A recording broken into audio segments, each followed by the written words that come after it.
Welcome to the Roar Room, truth on the mic. Healing the soul, we rise and ignite.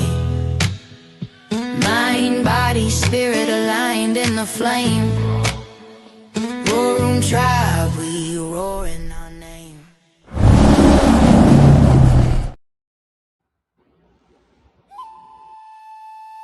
The Roar Room, our tribe, our truth. Take her from the foundation.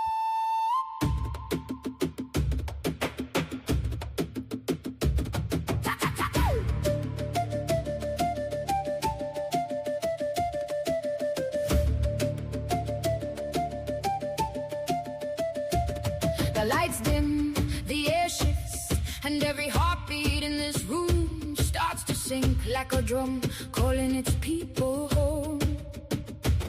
We are the ones who rise when the world gets loud. We are the ones who speak when silence tries to swallow us whole.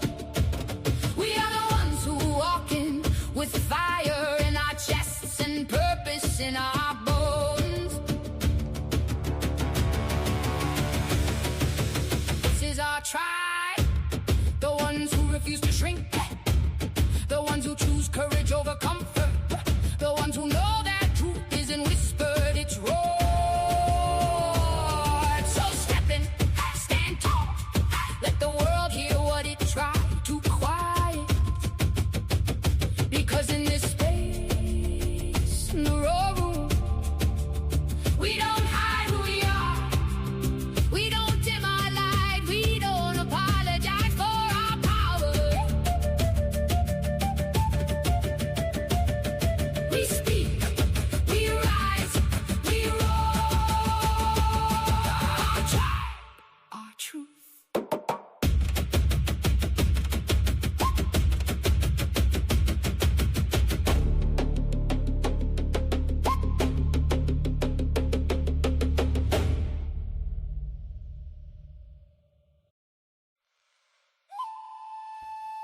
Yeah, there we go. Whoa. I'd like to repeat twice. There you go. Welcome to War Room 513, 2026. Got a lot to cover tonight.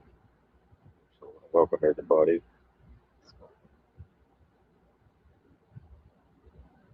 Welcome to the show. What's today? Wednesday, Pop Day? Yes, I think these days are flying by right now.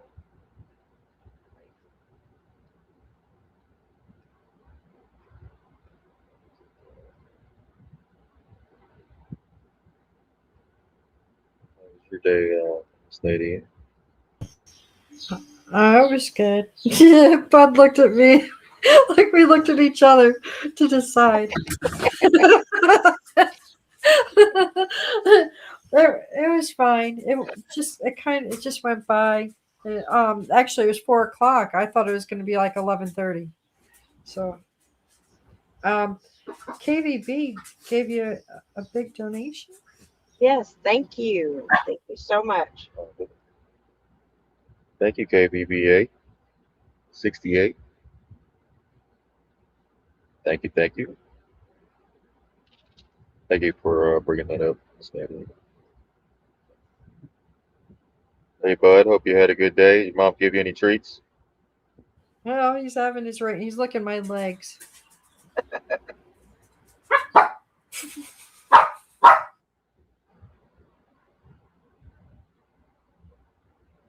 All right. Right off the bat, we're going to talk a little bit about these vaccines for the pets. Right, we brought this up already, but it's still an issue, right? Just like the other uh, vaccines that are still on the shelves for the people.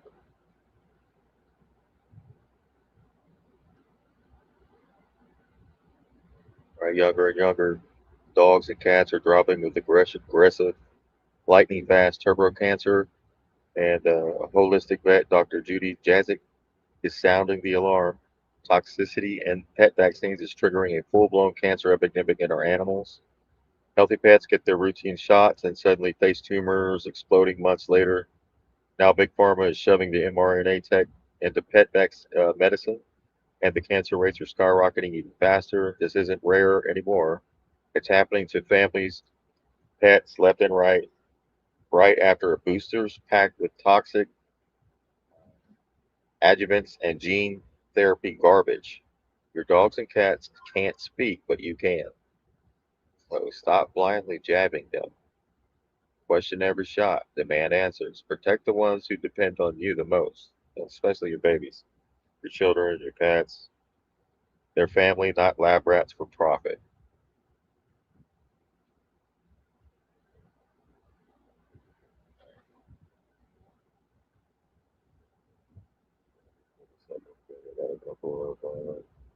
Add the screen here. So that's a screenshot I got for you. I shared that. If there's anything I'm showing during the show that you want me to share in the chat, please say so in the chat. I'll get you the link before we close out.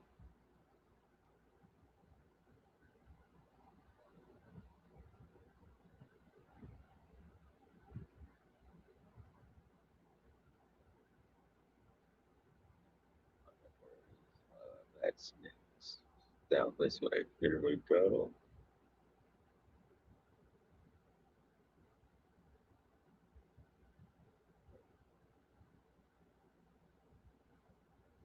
Oh, oh, here it is. Sorry.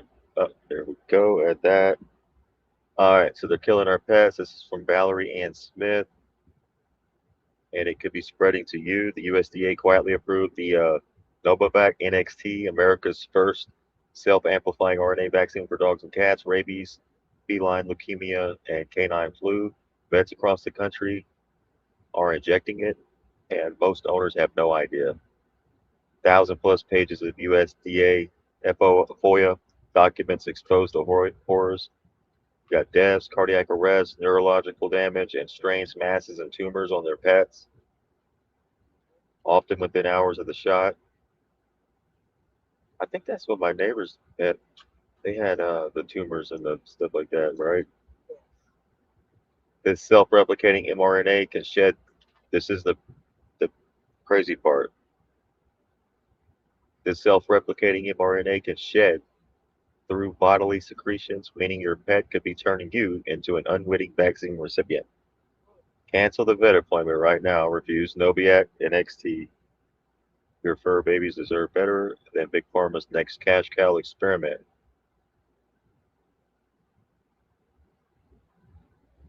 Our pets. Is it true that they are putting mRNA in things like the rabies vaccine? Unfortunately, it's true. Unfortunately, it's true. Last year, the USDA authorized Novavax NXT. It's developed by Merck. It's a RNA particle injection, that are self-amplifying RNA particle injection for dogs and cats for rabies, feline leukemia virus, and canine flu. So veterinarians across the country are injecting self-amplifying RNA injections into our pets. Most people don't even know. They'll go to the vet. Nobody tells them it's self-amplifying RNA. This could probably shed onto dog or cat owners through bodily secretions, given how it's self-amplifying. So if you go to the vet and you have to give your dog or cat rabies shot, make sure it's not Novavax NXT. I gotta go check that because now if my cat got it, does that mean I'm vaccinated? We don't know. They never tested it. Oh my gosh. So, Yeah, bioweapon plan, yes. they can. If you won't take it, that's fine. You get your dog. But if you didn't take it, why would you have your dog take it anyway? Right. So it doesn't make any sense. Why? Some places require them Oh, get yeah. the at least the rabies, right? Yeah. It's a year-long poison injection. Right. Detox them that you can use Trurella. That it's good detox for them. It's natural. Here's another one, a new drug alert for dogs. FDA just approved a year-long poison injection. Dr. Magnus is sounding the alarm on, it's called Bravado Quantum. The new injectable pesticide, flea and tick shot, that is causing seizures and death. It pumps a pesticide straight into your dog's body, and it lasts 12 full months. As a veterinarian, I find this new drug deeply concerning. Injecting a pesticide into your dog that lasts a full year is a 12-month gamble with your dog's nervous system. We already have documented seizures, tremors, and even fatalities from drugs in this class. Once it's in, you can't just wash it off, guys. And you can't reverse it. All you can do is watch and hope. Your dog's blood becomes toxic for a year. All right, their nervous system pays the price. This isn't protection, it's Russian roulette with your best friend. Yes. Do not let your vet talk you into this. Also, you could sprinkle Damascus earth on them, on their fur, and then brush it through if you want. That helps with fleas and ticks. There's all sorts of stuff you can use. Apple cider vinegar, baking soda. There's just go search it out. There's so many different things you can use to prevent the fleas and tick than giving them that stuff. Just poison. The FDA this evening approving a long-acting drug to protect dogs against fleas and ticks. Real promise here. The drug Bravecto Quantum is given by injection. It must be prescribed by a licensed veterinarian. Potential side effects could include muscle tremors and seizures. They say this new drug offers protection for up to a full year. As a veterinarian, I find this new drug deeply concerning. Injecting a pesticide into your dog that lasts a full year. It's a 12-month gamble with your dog's nervous system. We already have documented seizures, tremors, even fatalities from drugs in this class. If one of these side effects hits, there's nothing you can do. You can't wash it off. You can't reverse it. It's in their system for an entire year. All you can do is watch and provide supportive care. This drug is for human convenience, not your dog's health. Convenience, maybe some profit.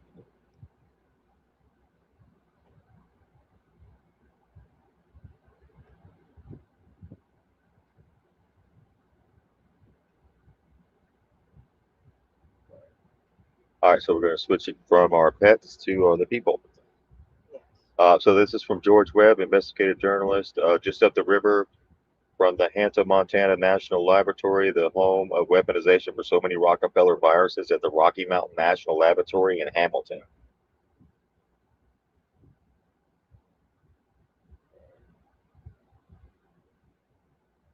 Webb, Hanta, Montana.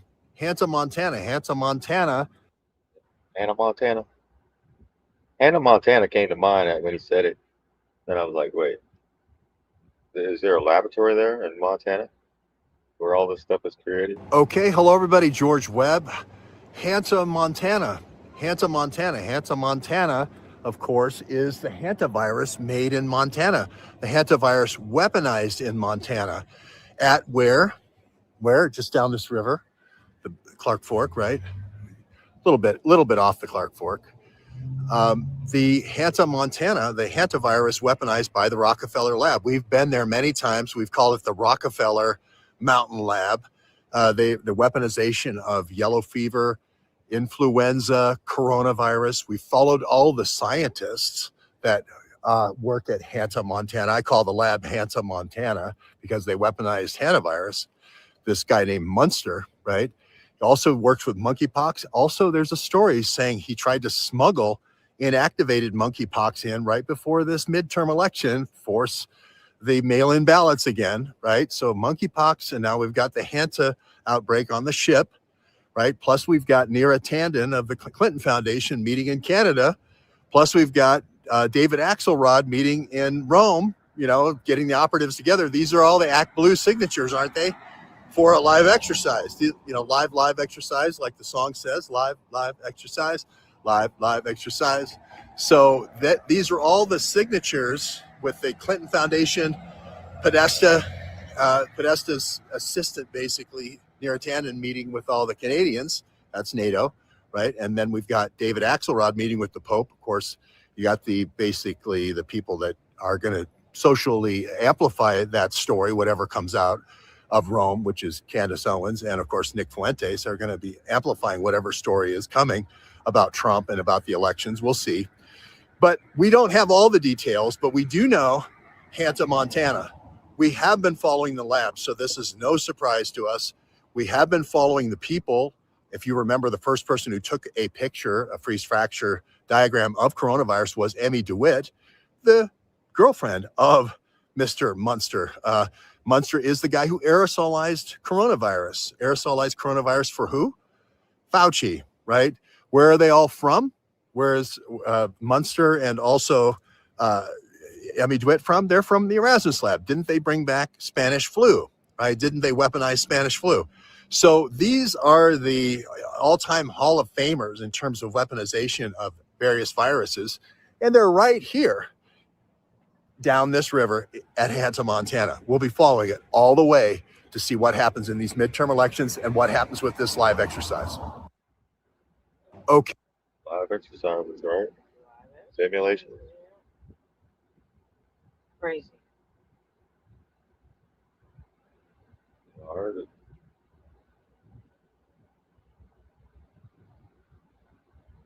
Whereas Munster and also Spanish flu, right? All right, there it is. Spanish flu. That's the word I was looking for. So when we go back to Spanish flu, when we talk also about the radio frequencies and stuff like that, that's when the radio first came out, right? Was put in our homes around that time, right? So keep in mind, before they release anything to us, it's a military tool first, like the radio, the TV, screen, stuff like that. Each time they put that out, some new technology, right? Right. That's when people get sick. Allegedly, right? Allegedly. Well, Well, it's been documented. right.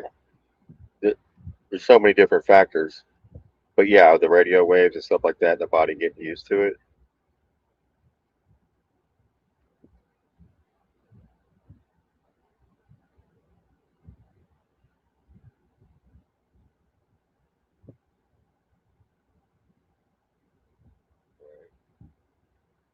Yeah.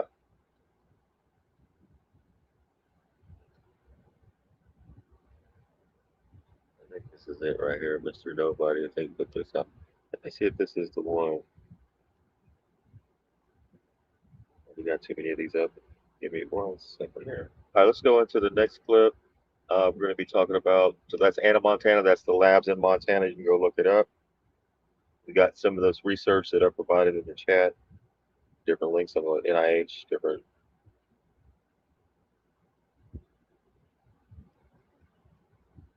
Let me go down here. Somebody was comparing that. Comparing what? They were talking about, it's right here.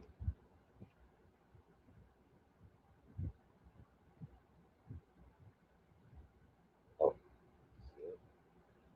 Yeah, here it is. Y'all see that up on the screen? Notice the pattern. Coincidence or pattern? I don't. Right. 5G launch, COVID-19. 4G launch, H1N1, 2009.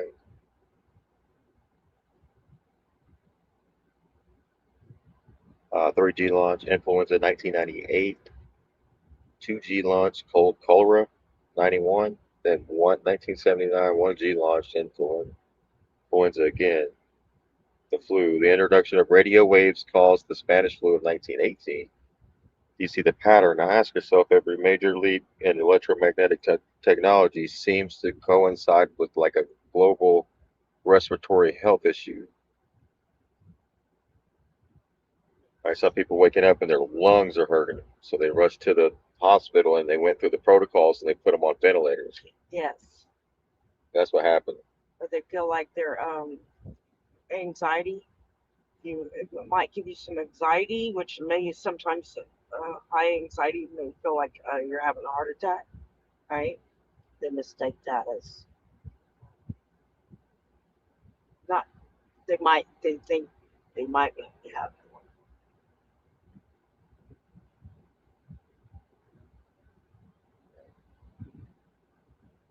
Yeah, do your own research on that. All right, so the next piece is we're going to be talking about Trump on Iran war, what extent are Americans finance. So a lot of people got upset about this. I'm sure some of you seen this online, but Trump. Reporter asked, what extent are Americans' financial situation motivating you to make a deal? Trump said, not even a little bit. I don't even think about Americans' financial situation. Right. So that pissed off a lot of people. But the sad reality is, well, we'll get into that, what the sad reality is. Hold on.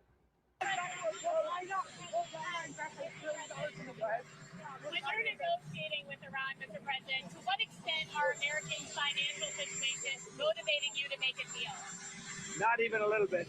The only thing that matters when I'm talking about Iran, they can't have a nuclear weapon. I don't think about Americans' financial situation. I don't think about anybody. I think about one thing. We cannot let Iran have a nuclear weapon. That's all. That's the only thing that motivates me.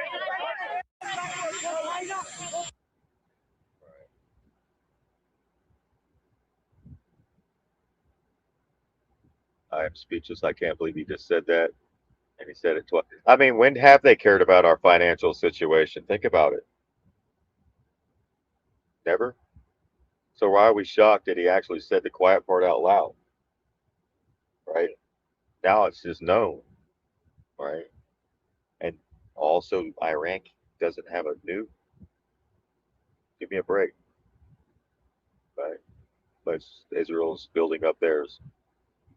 And I believe we have a few. But I digress. We're going to go into different reactions about that, right? You got a bunch of different reactions. I've seen people burning hats, all kinds of shit, right? I've seen it all today on this, different reactions. And, you know, of course, the left is like, oh, they're going to eat it up on the midterms. This is going to be a political ad for all the Democrats. And guess who funds the political ads, though, for all the Democrats? AIPAC. Yeah. So we're just in a loop. So now the pendulum, I think, is going to swing to the left, and the left is going to get slapped with the same reality stick that the Republican Party has gotten a dose of in the last 2 years. So I think it'll be a balance of left versus right lessons that are going to be learned. Oh, yeah. And I think it's ultimately going to bring everybody together and get them to a certain point where they say, okay, we can't do this without each other. All right, so let's stop the division. Let's stop the illusions of left versus right. Let's come together. You got qualities. You got qualities. And I posted about the Freemasons, right? The Freemasons, they're like the designers of the militarists, right? There's a black pillar, white pillar, and it's even in politics. And it says it goes back and forth to get us on the next level, I guess. The next level. It's like it's weird how they do it, but that's how they do it.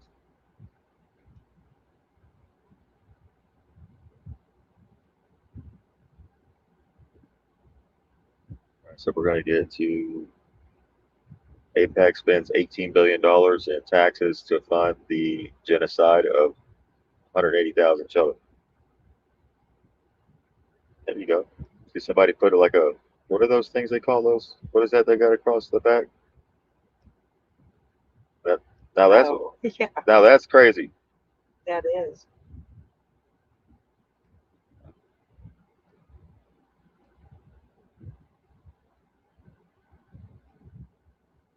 All right, so here we go. He don't care about the American people financial situation. Trump just said he don't care about the American people financial situation. And guess what? The American people mad at him. Really? I guess y'all don't get it yet. If you still believe these people care about your health, your money, where you live at, what you eat, or you stress, you lost. They don't care. This video is about to get a little dark and a little deep.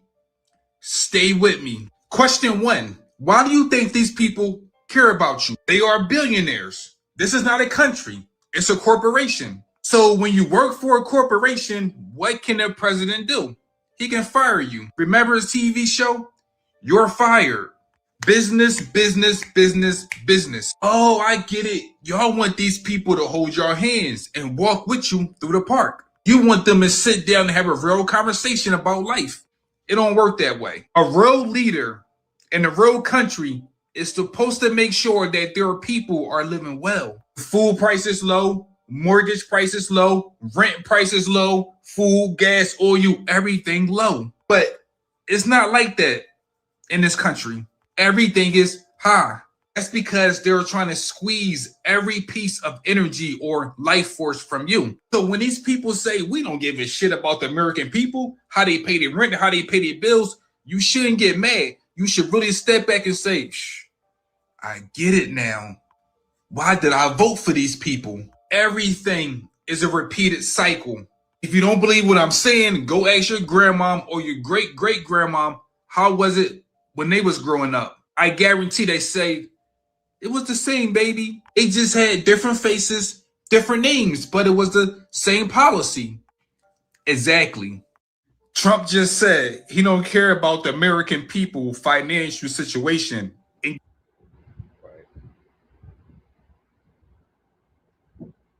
Here's another reaction. Trump admits that he could care less about how Americans are struggling financially because he's just worried about Iran not having a nuclear weapon.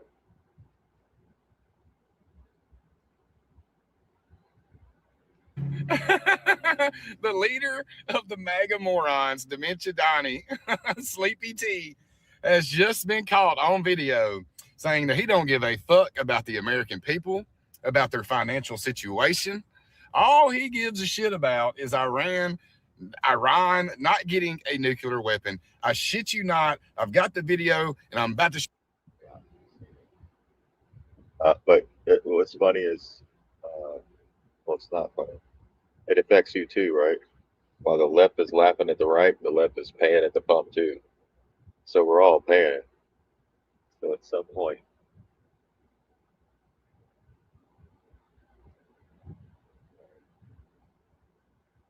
got to come together.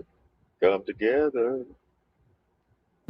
These are all the pills that my doctor and our doctor gave my friend to feel better. So you're depressed, no problem. We'll give you some of this. Oh, it's not working well enough. We'll give you one of these too to go with it. Oh, you've got heart problems. Oh, high cholesterol. No problem. Kidney failure. Oh, look at that. Gut problems. We'll have to go to the bathroom better. Oh, look at this. You can't sleep. No problem. No, why didn't you just tell me I had prediabetes and I could change my life with my diet? Yeah. Oh, but that's not profitable. That's not profitable. But to see all those different medications, it's like going to grandma's house, right? You got all the pills by the sink on the sink or in the bathroom. Hell, even next to the damn couch by the lamp. Got a couple bottles there. That was at one point I was on the bench table, so here's stuff. But yeah.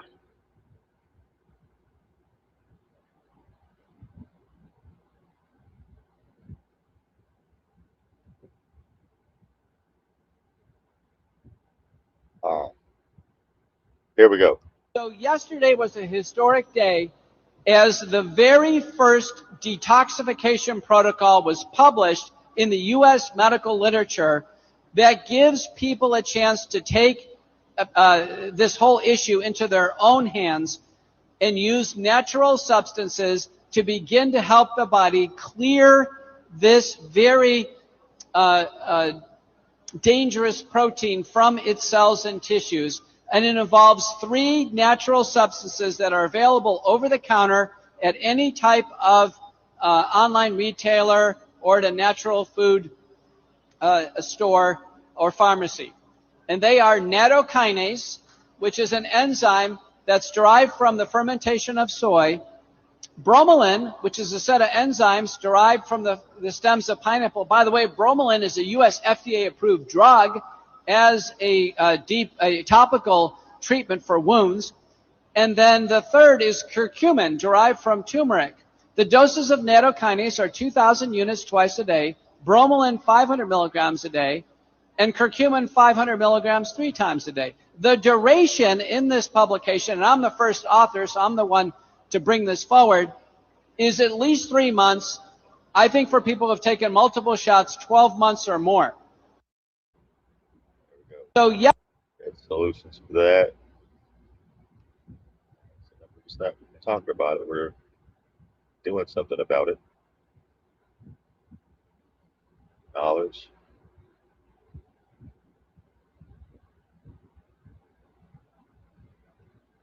All right. So the next thing up is Larry Fink and the data centers, right? So we talked a lot about BlackRock.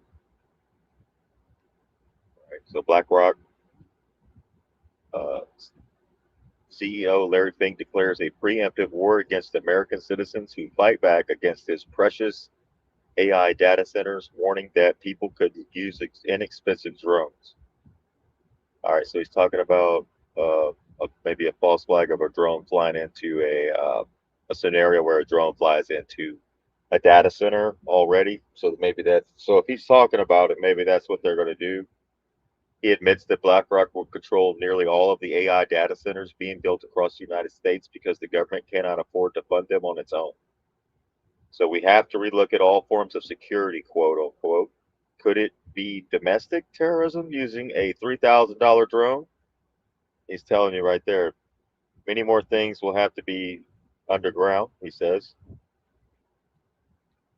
Right, so Larry Fink is on his way to China. Yeah. Or is so it China with Trump? Trump. All right, this is who Trump gave the keys over to save the planet during COVID. Was BlackRock. This is Trump's financial advisor. He's always got Trump by his balls, right? So BlackRock could be in the 20 trillions of dollars here pretty soon. That's more. That's more than most nations. That's power right there. Now, because of drone warfare, we have to relook at all forms of security and the need for rebuilding the GCC region to rebuild it so that it could be in a position where it's not going to be obstructed by drone warfare. So many more things are going to have to be underground. But even here in the United States, if we're going to be building, let's say, these 1 gigawatt data centers, how do we make sure we're not protecting those $50 billion, $75 billion investments? We have to relook at everything because of the role of drone warfare. Right now, we're looking at it internationally, but one of my concerns is, could it be a domestic terrorism using a $3,000 drone? So all of these things are actually opportunities, not problems. It's going to require, as we said, trillions of dollars of capital. Governments cannot build these out alone. They don't have the wherewithal. And two, their deficits are starting to be mounting. And we spend too little time talking about the U.S. deficits and other countries' deficits. So this is going to all be the role of private sector. Right. So already setting the stage for an attack, and that way, everybody that's against it will automatically be deemed as persons of interest. But The American people. we watched a movie last night called Goodbye America, right? No, Goodbye World. And it has this exact same scenario, right? There's a epidemic, and then to do a cyber attack.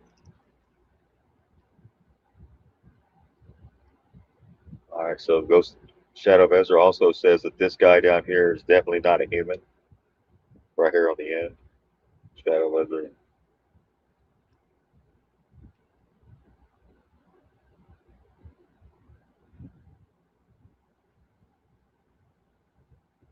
So here's the Black Rock. Let me pull this up real quick while we're here.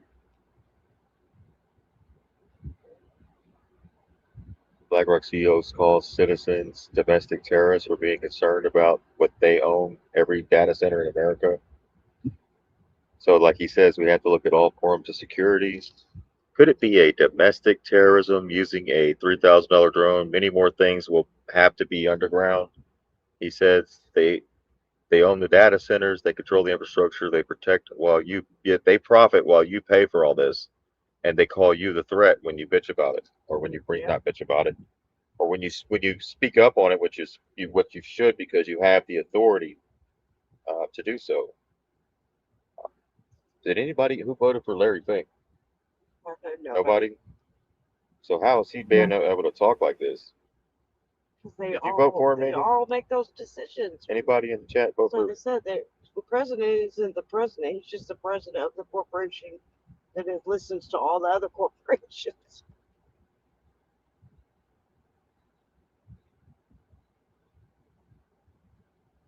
Their attorneys and their contracts, right? Right. So they're setting the stage for something to take place, and then they're going to blame all the pissed off Americans because they didn't want these data centers, and they're taking up farmland. People are losing their homes through eminent domain. Which they're not showing you. So Shadow Yeah, Vezir. there's something wrong with that guy. There's definitely. Oh yeah.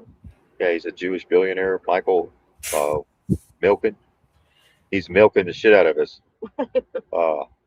He warns that the entire world will be forced to lead their digital health records onto their phones and rely on AI physician for medical care in the very near future. This dude right here, this Jewish billionaire, Michael Milken, or Meekin Milken. So Shadow Vezir said that there is a 0% chance that this guy is human.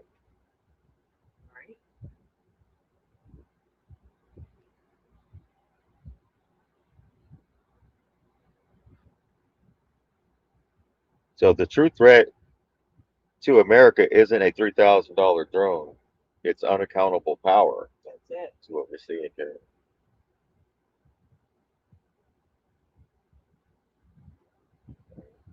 Everybody should be familiar with Larry Fink, BlackRock, Blackstone.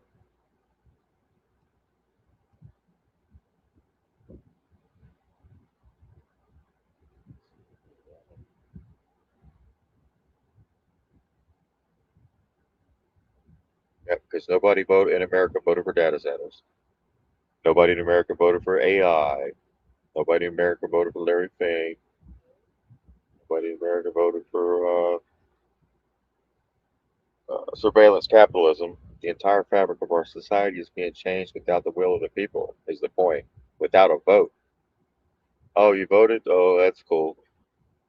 Yeah. Right? It's Wow. really that's Why does the agendas keep going marching forward? Why are they 10, 20 years ahead on their agendas, and we're sitting here thinking we could change something every 2 to 4 years by voting for the same clowns, expecting a different result?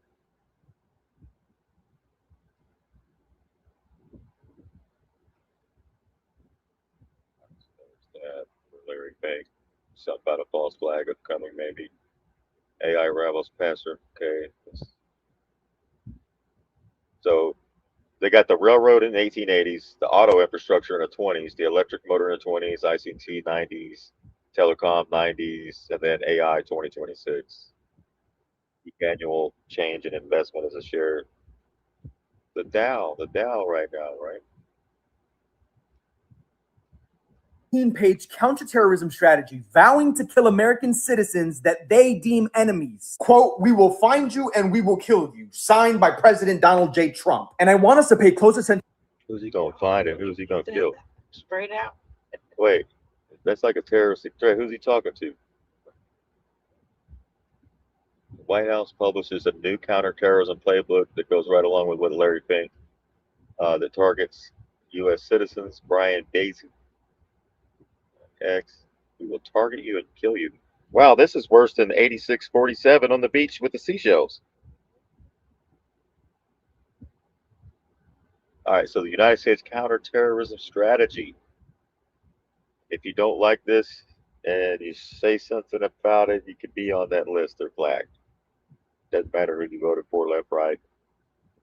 The White House just published a 16-page counterterrorism strategy vowing to kill American citizens that they deem enemies. Quote, "We will find you and we will kill you." Signed by President Donald J. Trump. And I want us to pay close attention to the language in this document. Because the last time white supremacists published a document, a lot of people said, fuck that document, I ain't reading that shit, it is what it is. And then 53% of the goals in Project 2025 actually became reality, like the regression of voting rights across the country, the rollback of LGBT rights, the decimation of the Department of Education, and a dramatic increase in military budgets, 4 more wars. among many other things. Like Project 2025, this document also has a lot of propaganda that's used to justify their bigger motives ahead of time, because in it, they use a lot of coded language that emboldens white supremacists for what's to come. For example, it says, last year, I rightfully designated the deadly cartels as terrorist organizations and began using the strength and power of the US military to stop and destroy their operations. Now, here's the key difference between what they say and what actually happens. Because if you remember, on day one, Trump did sign an executive order that designated drug cartels as terrorists. But that executive order included two very specific gangs. One was Tren de Aragua, and the second one was La Mara Salvatrucha, also known as MS-13. Both of those gangs are from South America, and the importance of that is that they needed to designate gangs from South America as a code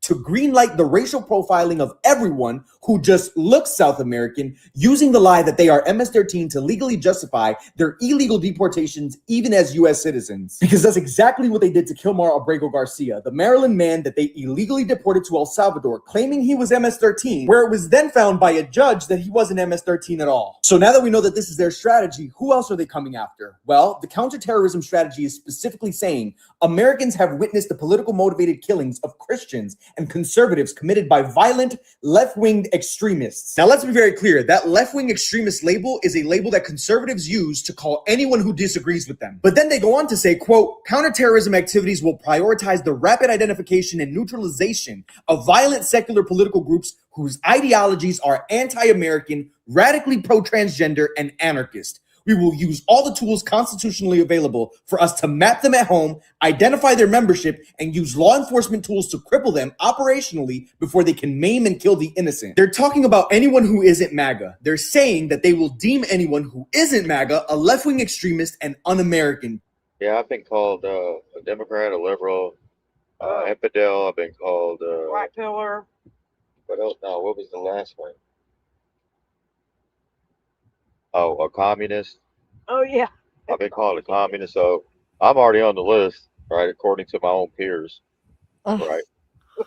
Seriously. According to my own peers, people I know. People are brutal, man. If people just, if somebody said something like, if somebody says something that's totally not true, I just look at them and I start laughing. Like, I actually do look like the person that they're saying, because I'm like, crazy. They're just so wrong that you can't even explain how wrong they are. Yeah. So we're in that binary thing, that left versus right paradigm still, and some people think that because you disagree with what their propaganda is saying to them, then you must be a left winger. And then if you disagree with a left winger, they say, well, you must be MAGA or whatever. So there's like they can't get out of the. There's other options, guys, and it's called being an independent free thinker. Right? You don't have to be a left winger or a right winger. You can be right there in the middle and look at both of them and make a better judgment than you would claiming to be on either side. So somebody said, "Well, Sheepdog, you changed." This ain't the same, Sheepdog. This account must be hacked. I said, "No, it's not me that changed. It's Trump that did a 180, and you changed with Trump. Yeah. I'm still the same. Right. I'm not. I just didn't switch with you, right? You went on another timeline." Right.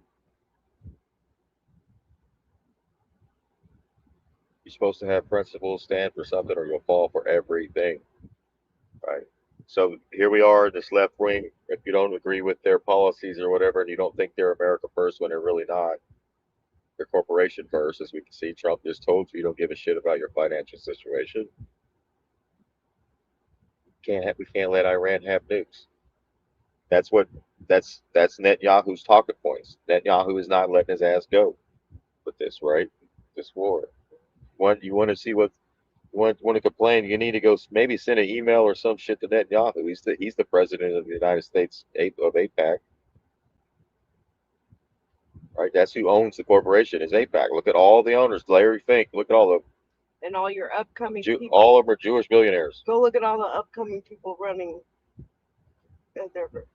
A lot of people are digging on them. They don't get AIPAC money. Yeah, like the Massey thing in Kentucky. Yeah, right. And they're like, what do you say? They can buy him out, right? map them at home, identify their membership, and use law enforcement tools to cripple them operationally before they can maim and kill the innocent. They're talking about anyone who isn't MAGA. They're saying that they will deem anyone who isn't MAGA a left-wing extremist and un-American to legally justify surveilling you, finding you in your... That's all un-American, surveilling you and all that. That goes against the Constitution, right? That's all un-American as shit. The forefathers didn't say anything about surveillance state No. being constitutional, right? And Americans being spied on by their own government. I didn't see anywhere in the Constitution where it said that's okay either. Home and neutralizing you. And by neutralize, I mean that there's a reason Trump is urging the Department of Justice to reinstate death by firing squad. And if you still don't believe me, look further into the playbook where it talks about counterterrorism strategies that are necessary against the new and deepening alliances between the far left and Islamists. For example, the Red and Green Alliance. And the Red and Green Alliance is MAGA-coded language for both radical leftists and Islamists have utilized the master frame of anti-globalization, anti-capitalism, and the master frame of anti-colonialism and anti-imperialism to elicit support from the widest range of people. Translation, they're talking about people behind a politician like Mamdani, because essentially what they're saying is Mamdani, a Muslim mayor, is a threat to the American way of life because he disrupts and maybe the Israeli way of life and their control over the population. That's why they're even talking about it. You notice they never talk about the Jewish people that are have infiltrated the DC. They don't talk about Larry Fink, do they? Mm-mm. Right.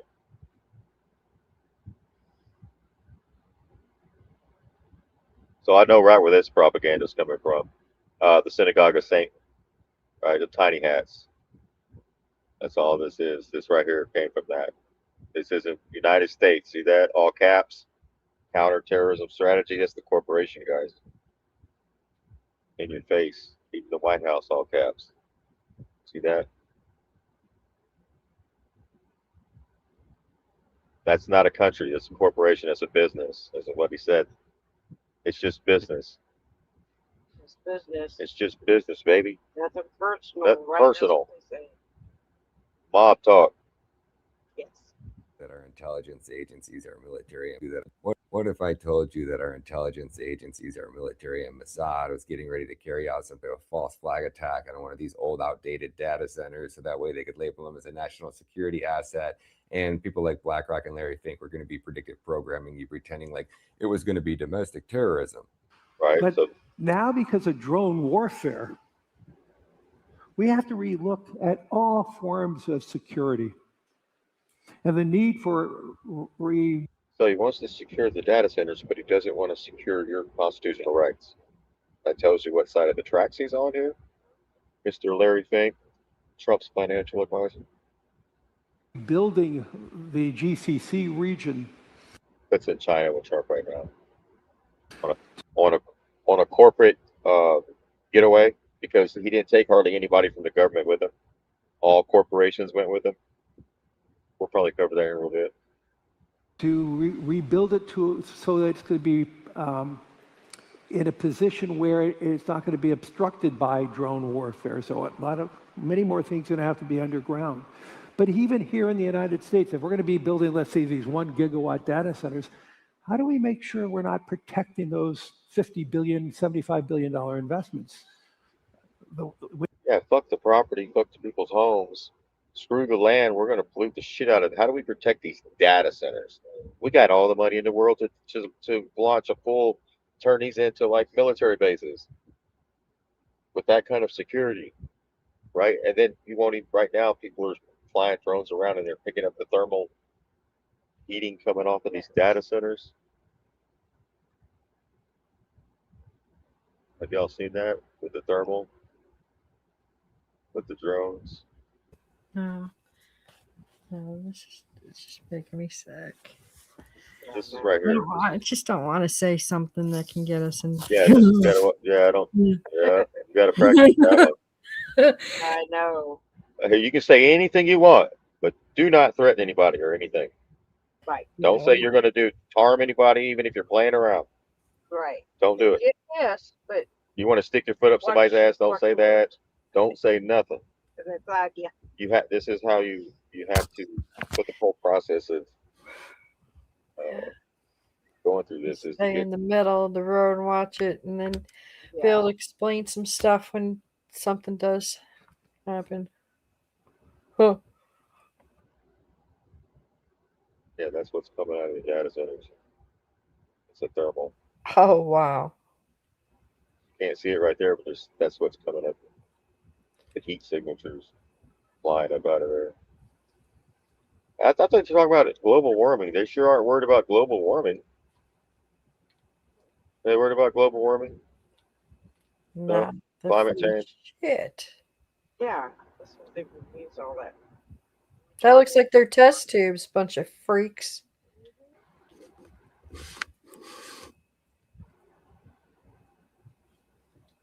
There you go. So there's your view from the thermal imaging of the.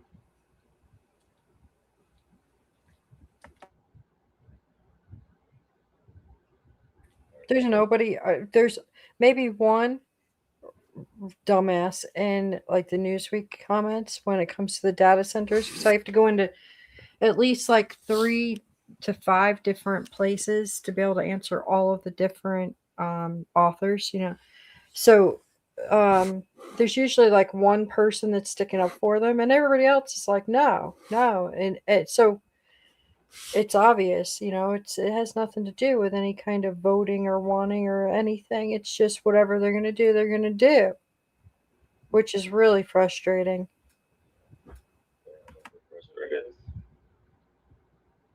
We're coming together, so it's fixing to get very interesting.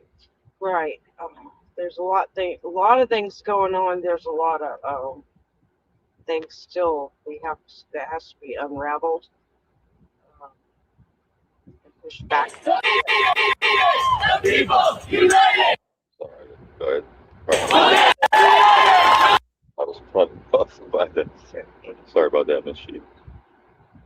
Yeah, a little fun. Yeah. Nothing all. The people united will never be defeated. The people united will never be defeated. The people united will never be defeated. Just a reminder, Miss Nadine. Everything's going according. Everything is going according to plan. Right, and that's why they say the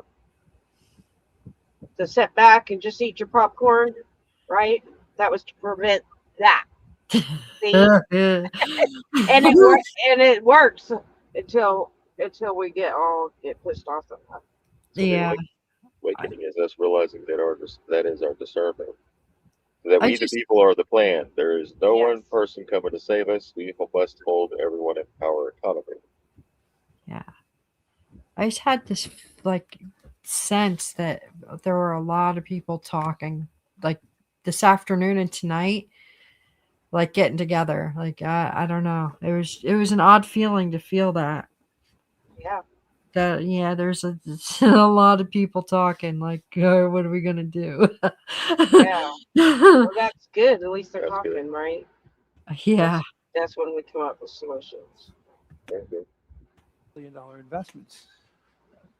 We have to relook at everything because of the role of drone warfare. Right now, we're looking at it internationally, but one of my concerns is, could it be a domestic terrorism using a $3,000 drone? So all of these things are actually opportunities, not like who can afford a $3,000 drone, like just to fly off into something. Like, give me a break. We're all like paying $5, $6, $7 at the pump. Right. Give me a break. You see what I'm saying? Think about it.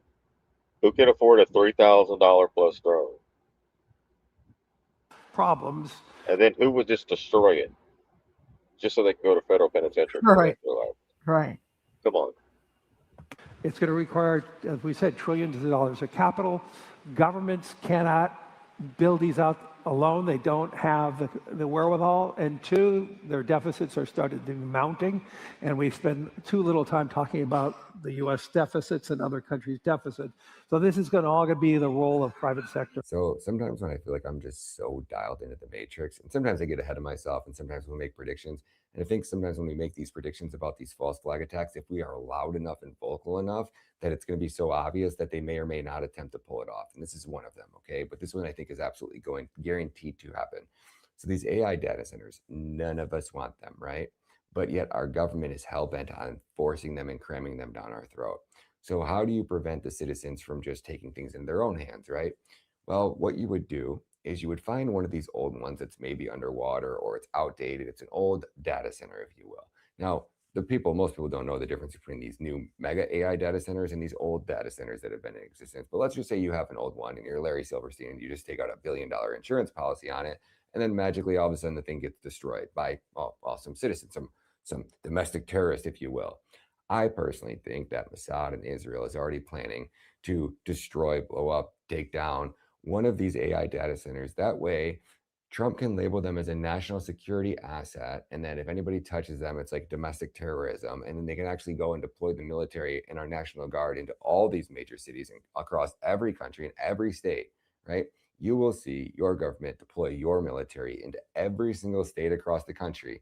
And you're going to watch the Republicans and Democrats get on board with this, where versus when they were sending in the National Guard to protect the streets and the citizens from the gangsters and the gangbangers, oh, hell no. Democrats didn't want that shit to happen. Republicans were like, yeah, send them in. And we were all like, I don't really know how I feel about this. I definitely want the crime to stop, but I don't know how I feel about our government sending our military in to police our streets. That doesn't seem like that's going to go too well in America.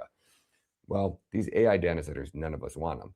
Well, if you want to force them, cram them down your throat, well, you just protect them with the military. And then if you really wanted to create a military police state because you planned on, I don't know, trying to attempt to run Trump for a third term when not anybody in this country would vote for that asshole if he ran for a third term, well, then you would put a military police force out.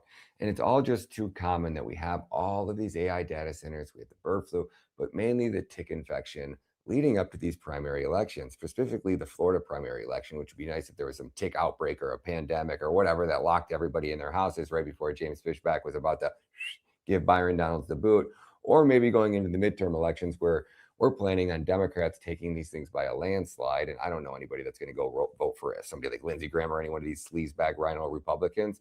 So in that case, unless you're planning on getting people that are going to primary Lindsey Graham that are like a James Fishback or a base estimate, I don't see it happening.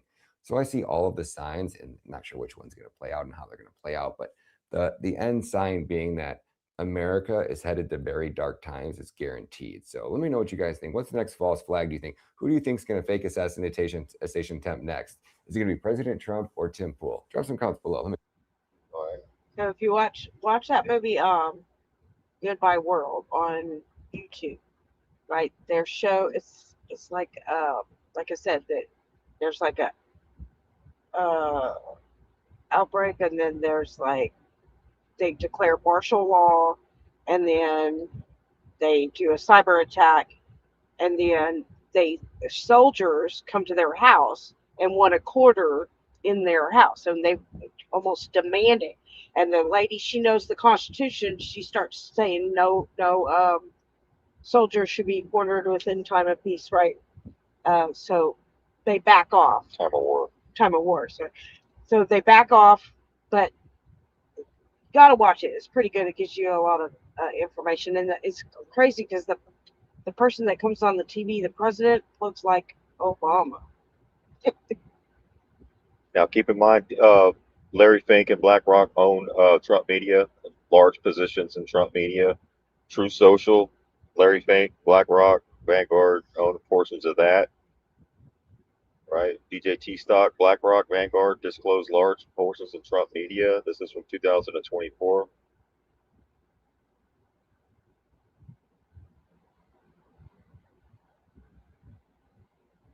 Most people don't know this. You think True Social is just owned by Trump. It's not. The people invested in it aren't your friends and don't want the best for you. BlackRock's COVID-19 response, our commitment to people and communities. March 23rd, 2020, right when it started kicking off, they kicked in. Right. So these are different articles on what BlackRock took, what happened during COVID. BlackRock chief, how COVID could help save the planet. There's old Larry Finkel. Pandemic has excited a terrible toll on human life and livelihoods. It is hard to see how anything could possibly be described as positive could come out of such a devastating crisis. Right.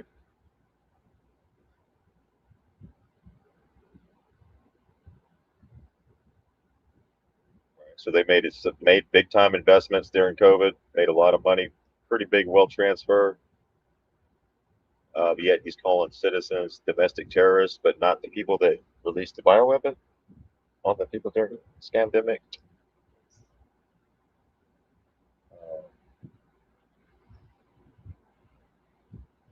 So we went over that. Here is the BlackRock CEO.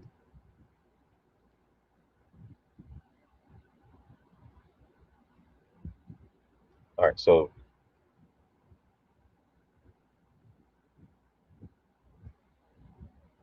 all right, Sam Massey. The fact that Massey is even at risk of losing his seat to foreign money is proof that the nation is captured. A lot of people are like, "How is he captured? How are we a captured nation?" Right? You got Mariel Madison. People all up on the Epstein files are the ones responsible for this Thomas Massey ordeal. Right? Like I said, if you want to know who's in the Epstein files, look at who's trying to get Massey out of office. Ask yourself why these three billionaires spent $2 million attacking me over the past 6 weeks. It is because I'm one of 435 votes. Because they're exposing the swamp. Those are the three.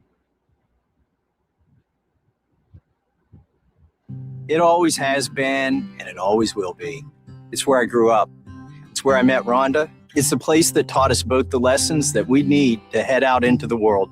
Kentucky is the place that welcomed us back to raise our own family after we realized there's no place like it.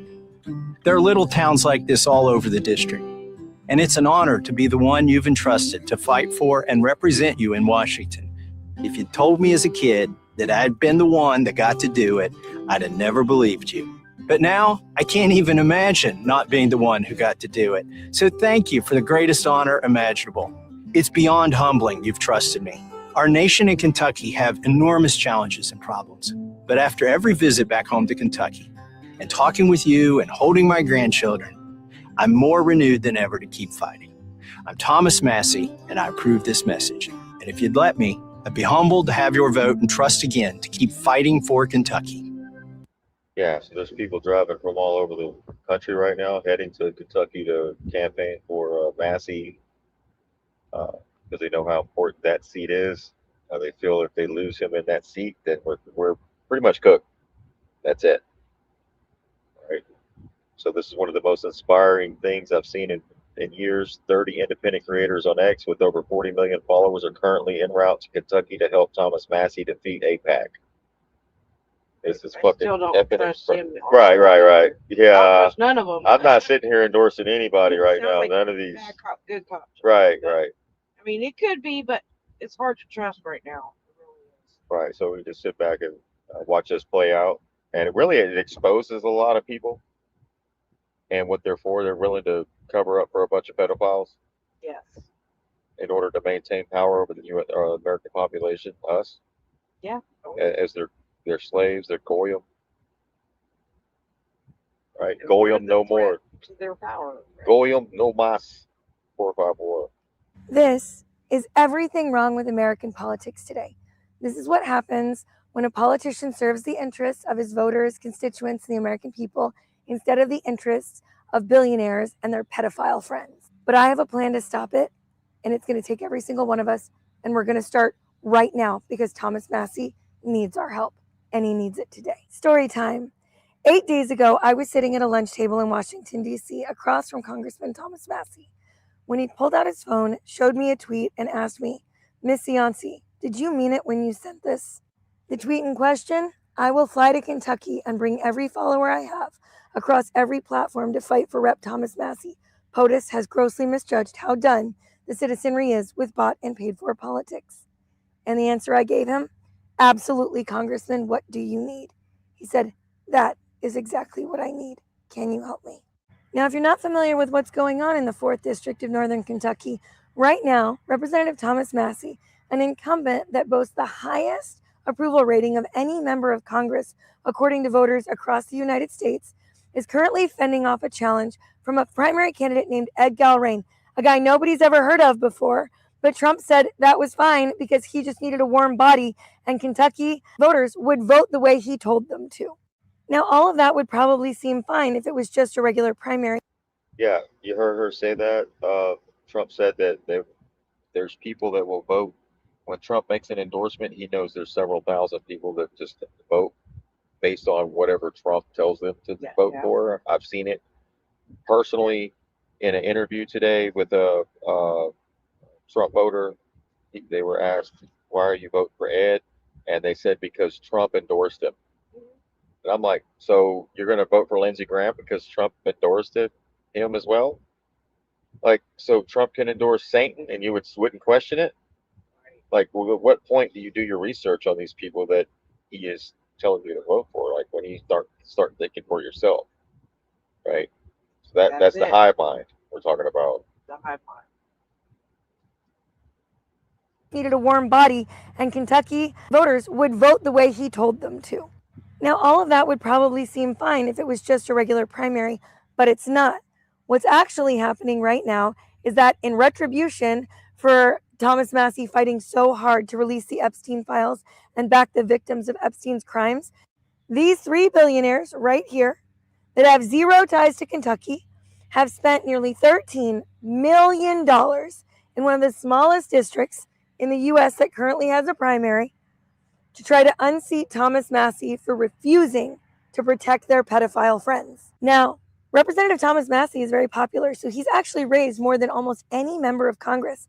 And still, these three Israeli donors that have no ties to Kentucky are outspending him 4-1, drowning and flooding this district in ads that are using deep fakes to misrepresent words, make up statements he's never said, lie. I think we're going to see that it's the money from outsiders isn't going to matter anymore when the people come together, and regardless of what, because it's Democrats and Republicans are trying to get Massey, right? So they're spending all this money, $14, $15 million, and the people are going to go in there and sweep it and show them that shit does not work here. And the only people making any money is the keep in mind the mainstream media gets all this money for those commercials and ads, right? Well, who owns them? So it's just circling the money. She's spending the money for the ads, but the ad money comes back to her. Get it? Yep. Drowning and flooding this district in ads that are using deep fakes to misrepresent words, make up statements he's never said, lie about him, knowing he doesn't have the money to fight back. You see, AIPAC regularly brags about the fact that they have financially supported 80% of winners in congressional races. And I've also seen them congratulate themselves for up to 90% in prior election years. All right, so they're at an 80 to 90% win rate. AIPAC is once they fund your campaign, right? They can't give it to you directly, so they do your ads. So what's going on is the Republicans, right-wingers, and the left-wingers are all looking into the people that they're supporting, and they're checking what PACs, what their money, they're following the money.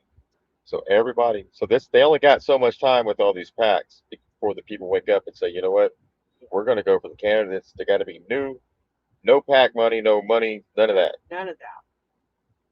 At all. So that's going to happen over the next few election cycles. You're going to see that be in the forefront of, you're going to see a lot of politicians that came up with that money is going to be exposed throughout the next couple of years, right? It's going to be like shaming, right? Because they took the money and they didn't represent the people. They just represented the big donors and the lobbyists, right? They don't represent you. They represent their interest.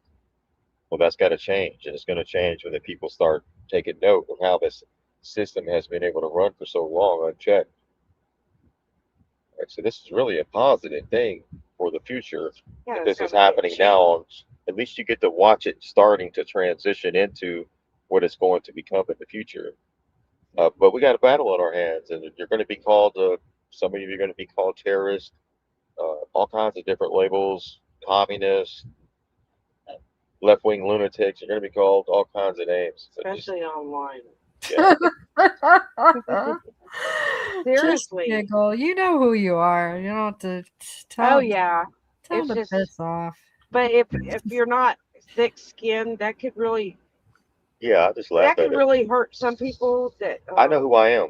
Yeah. Yeah, that are maybe going through some things, and then that could be damaging to others. Oh yeah, Right. there was a lady in our chat that was having a problem with a lady on Facebook.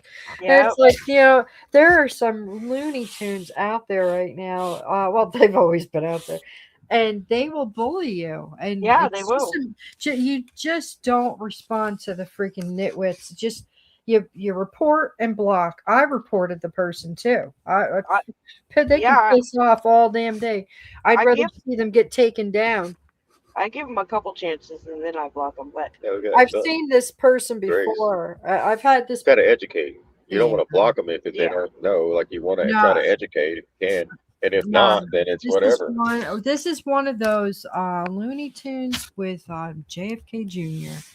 And I've had them come after a friend of mine, and it's those people are too far gone. Like there's one of them that actually thinks that she was in a hotel room with it. Like it's a whole big.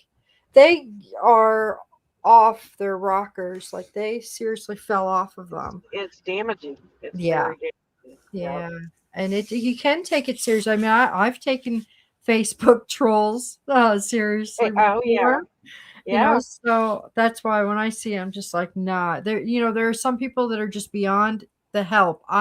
Because I get too frustrated and aggravated. I can't. Yeah, there are some people that you can maybe get to, but other people are like, nah. This is just. Sometimes it's a waste of time. Yeah, just tolerate what you can handle. Right. Don't tolerate what you don't want to. There's no sense of that. If you want to and try to educate them to do that. If you don't want to, don't. Right? Just don't. The fact that they have financially supported 80% of winners in congressional races. And I've also seen them congratulate themselves for up to 90% in prior election years. But at the beginning, I promised that I had a plan and that I was going to stop this corruption. I am done with billionaires buying elections and overriding the will of voters. And so today, I am calling on you to tag every creator you know that is within driving distance of Kentucky. Now, that's a big swath, okay? Within 5 hours, you've got Ohio, Michigan, Illinois, Indiana, Tennessee, Arkansas, Alabama. You've got Virginia, West Virginia, Maryland, New York, Delaware, Pennsylvania. I need you to tag every creator you know on this app, and I need you to tell them that we ride at dawn for Thomas Massey, because that's exactly what we need to do. I want every major creator that is available on this app, no matter where you fall on the political spectrum. If you are against corruption in politics and you want to make a difference, I need you here in Northern Kentucky at the Cincinnati line. And I need you here by Thursday, Friday, Saturday. Those are our 3 early days. Early voting is Thursday, Friday, and Saturday, the 14th, 15th, and 16th. And final voting day is Tuesday, the 19th. And so if you are within driving distance, I need you in Kentucky. I'm already here waiting for you.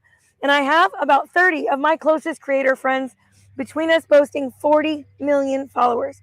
We are here to show Apex billionaires that we can out-influence their money because we have integrity. No one here takes money. We don't take money for the work we do. We do the work we do because we want to make a difference. And today, we're going to be making a difference in Kentucky. Now, if you believe that we need to get money out of politics, I need you to get started. Start tagging people in the comments. Share this video. Stitch this video. Because I am going to be here now through the 20th, stacked with events, with meetups, creator meet and greets, Thomas Massey meet and greets. I am here to make sure that every young person in Kentucky knows that not only does their vote in this primary matter, it is the only vote that matters. Because right now, those 3 billionaires are working tirelessly to make sure that no young people know about this primary. Why? Because in the over 40 voting group, They are more likely to listen to Trump even if they love Thomas Massie. They are more likely to do what he says according to all polling. But in the under 40 voting group, Thomas Massie wins 82% of those voters, which is why the 3 billionaires are working double time to release their ads in a way where young people don't even know this primary is happening. So I need you. I need your creator friends. I want you guys to stitch this video, duet this video, post it to your stories and say, we need you in Kentucky, and reach out to Tiffany Cianci or the Vino Mom, depending on which platform you're on, because I have volunteer sheets. I have Airbnbs. I have volunteer opportunities. I have events. I need your help. We are going to show AIPAC that their money is worthless when we stand together. We haven't done it before, but we're about to right now. We're going to end this constant barrage of political acquisition of the things that are meant to serve us in the United States. I need you. To every one of the creators that has agreed to come on this journey with me, thank you. I can't wait to see your videos and share them. For every one of the people here in Kentucky that are interested in coming out to meet us, I will post a schedule of events starting tomorrow. And we are going to be here all week long, making a difference and making sure that every single young person in Kentucky knows that primary elections are this week, and we need your voice and your vote. America needs your voice and your vote to prove once and for all that money cannot buy politics when we rise up and say what we need to say, stand with one another, and demand change. We ride at dawn for Thomas Massie. Then That's it, right? You're riding at dawn, dude. Trump doesn't like Massie, so that means go because of his donors. for him. Big mirror. Yeah, think mirror. He can't say nothing or they'll blow his head off. He's got the golden pager as well. Remember that. That's right. He's got the golden pager. Yeah, click like, subscribe. There you go. We the beats. Like he tells you There that. you go. Share that. I put the link in the chat, the war room. If somebody can get that on Rumble, I'll put it in the private. You got the Rumble chat up. What? You have the Rumble chat. Nadine, are you in the Rumble chat? Oh, but I can real easy. I'm gonna put the link to that video in the private chat right there for you. If you can copy that, put it on the Rumble for me, please. Thank you. All right, so that's that, right? You got it on Facebook, YouTube. Yeah, I just shared it to YouTube and Facebook. Ryan Mata's going to be there. The video I just played before that. I'll see you boys and girls, Kentucky, AIPAC. I'm in driving down Thursday. Let's go. I can't get away from the farm, but I'll do what I can from here, said the artist known as Jess. The Kentucky Statesman says, I reckon you can count me in. So people are pissed off that burned their hats because Trump said negotiate. We're going to get into this. So here's Ed Goering, the guy that is going up against Thomas Massie. He's taking AIPAC money. He's taking AIPAC money. He's in front of a cross. Isn't that propaganda? Yeah. That's disgusting to me. It is all propaganda. This is how they get the older generation, right? Stand in front of a cross, call yourself a Christian. Like when you talk about somebody like a politician, they'll go, well, he said he was Christian. Yeah, well, hell, so did Obama. I mean, you know what I mean? Like, come on. Well, thank y'all for letting me share that with you. Yes, ma'am, in the back there. Why won't you debate Thomas Massie? Great question. Ma'am, I'm debating him right now. He's been in office, he's been running 15 years. What's he got to say now that he hadn't said already? You know, a radical authoritarian socialist that comes in 2028, and we've given them all this executive authority, and now the precedent is set for them to come in. And who wants to know what that looks like? But that's the question. Are you going to cede away authority and support executive power? The challenge in your question is what he's saying is, what you support now with this authoritarian executive powers, are you going to give that to the Democrats? Right. Or are you going to stop then and say something about it? It's going to be too late. It's going to be too late. It's going to be too late. So I'll go back to the question. Let's hear it again. You know, a radical authoritarian socialist that comes in 2028, and we've given them all this executive authority, and now the precedent is set for them to come in. And who wants to know what that looks like? But that's the question. Are you going to cede away authority and support executive power? The challenge in your question is you've made assertions as predicates that are not true. But thank you very much. You're not going to answer our questions? You really not going to answer any more questions? I can go that way. I'm asking. He's still there. Okay. I don't really know why people are here that can't vote for him. It's really ridiculous. How do you know I can't vote for him? No, you said you're supposed to vote. I'm not with him. I just met him today. You both have that grim face together. Oh, grim face. Yeah. All right. You're not going to answer any more questions, huh? Just like that. What a coward. That's why you won't debate. I do not know these women. I sat next to them. I can tell the look on your face. Okay. Let me grab us right there. Sir, I was just trying to frame the question so that way you would know which unconstitutional things I was speaking about. That tells everything right there. That tells the whole story. Let's see here. Let me get my camera out so I can take a picture. Okay. I'll give you my name so too. You can. So they're exercising their constitutional rights, and this lady wants to take a picture of them for doing so, because this is what happens when you get caught up in the Garrett web. I don't know. I see this quite often, even at the First Amendment audits. Like, people, when you're in public, people expect privacy. Oh, they get so rude. Right. I'll give you my name. So she looks at them as her enemy, and these are fellow Americans. See what politics has done to us? Like, they're enemies. Like, she looks at them as like, they got to get out of here. They got grim looks. They're asking good questions to someone that should be able to answer it and not walk away. And if you see in the background, this isn't a really big gathering. They spent millions of dollars on this, but guess what? He does not have the backing and the support of the people locally. It does not look this whole damn place would be packed. He's done. There's no way in hell he could win this election, from what I can tell by this turnout here. Right. So you can, I can just put your little faces up everywhere that you could find. I have a grim face. I'm here to disrupt people. Did you grab my phone? Yeah, that's assault. You can't grab somebody's phone, guys. I have a grim face. That's a no-no. You can have debates and talk to each other like human beings, but as soon as you start touching people, it's assault by contact. Yeah, it is. Just touching them, and it's on video. Yeah. And you got evidence. Like, don't assault somebody with a camera in your face, smarty.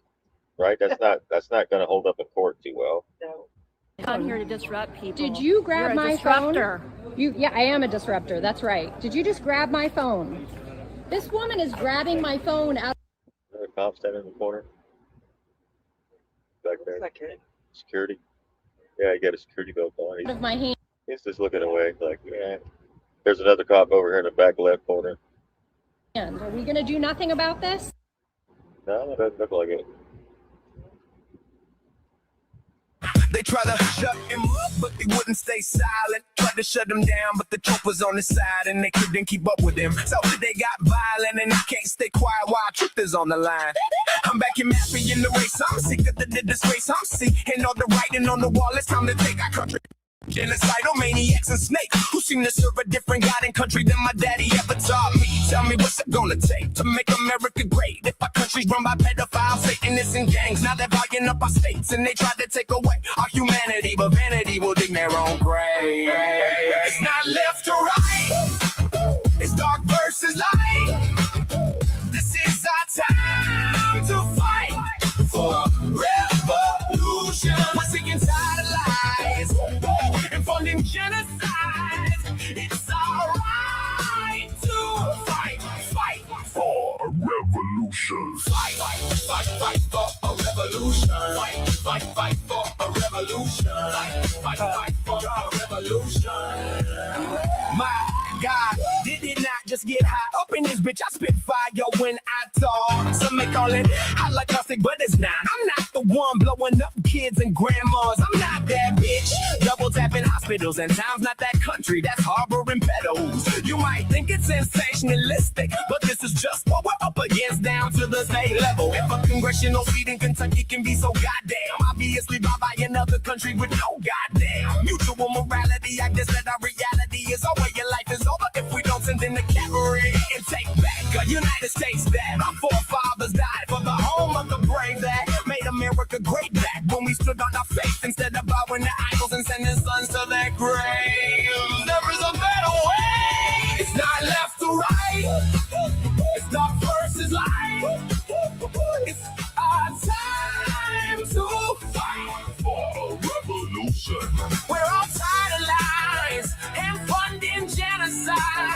It's alright to fight for a revolution. Fight for a revolution. Fight for a revolution. Fight for a revolution. Yeah. They're killing us for benefit, calling poison medicine, writing laws that lock us up for so-called anti-Semitism, bugging our elections, telling us that we're all racists. If we notice all the money's coming from a country far away. My God made me to be honest all the way through the apocalypse, and I'm positive we're worth all of it. It's not politics or parties, it's subservience to a new world order in order to make slaves out of all of us. Do you think it's a coincidence? The bastards attacking mass are all named in the Epstein list. You're standing for humanity, and they're all pissed. You might notice it's a big club, and you ain't in it. It's not left or right. It's dark versus light. It's our time to fight for a revolution. We're sick and tired of lies and funding genocide. It's alright to fight for a revolution. We're tired of fighting blind over black and white. There's one side to fight. Revolution. Freedom or die. We have to reunite our birthright to fight for a revolution. Fight for a revolution. Fight for a revolution. Fight for a revolution. If you're out there and you can hear me all the way in Kentucky, vote for Thomas Massey. Like our society depends on it. I'm starting to think it just might. I believe that Thomas's record in voting will persist and be noticed in time to come. And it's already being noticed. And I think that is a reason to be optimistic. We do have a hope. Liberty is what Thomas understands, and we need to cheer him on. Fuck APEC. Right? So we got to see what gets in. Right? We need to see action, not just the hype going in. We need to continue. It will. Once you see one fall, they'll start falling like dominoes. They like to tell you what you want to hear. Right? That's what I say. Be always leery. Want to see action or results. Came to kick ass and chew bubblegum, and we're all out of bubblegum. Right.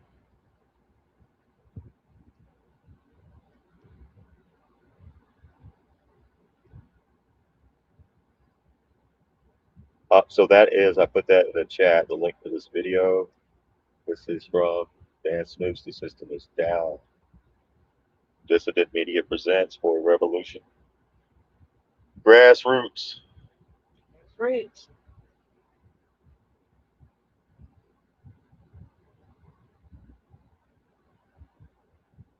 Oh man, they already got. Stood for what he said, he just cowered. Very special chicken boy Ed.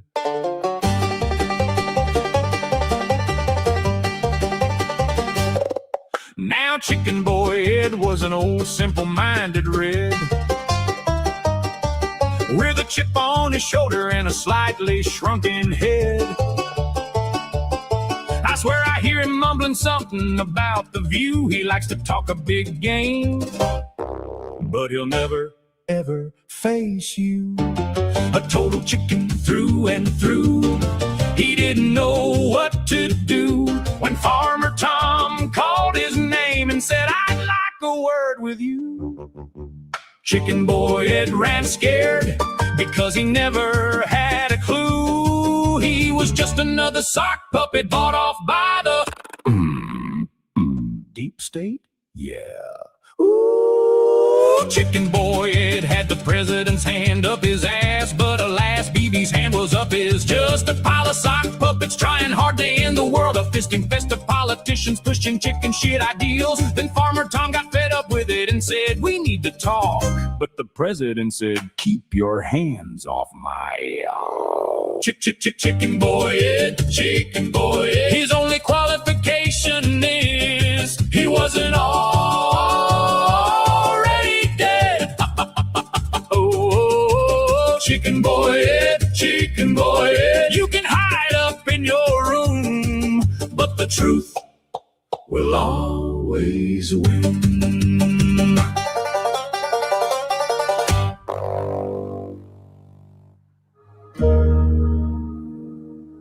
Thomas Massey is becoming a national phenomenon.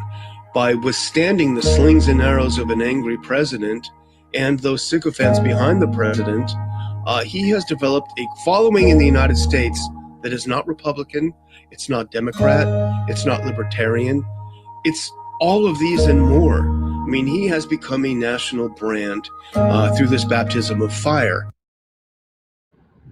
Gotta go to the fire, baby. Gotta go to the fire with chicken head.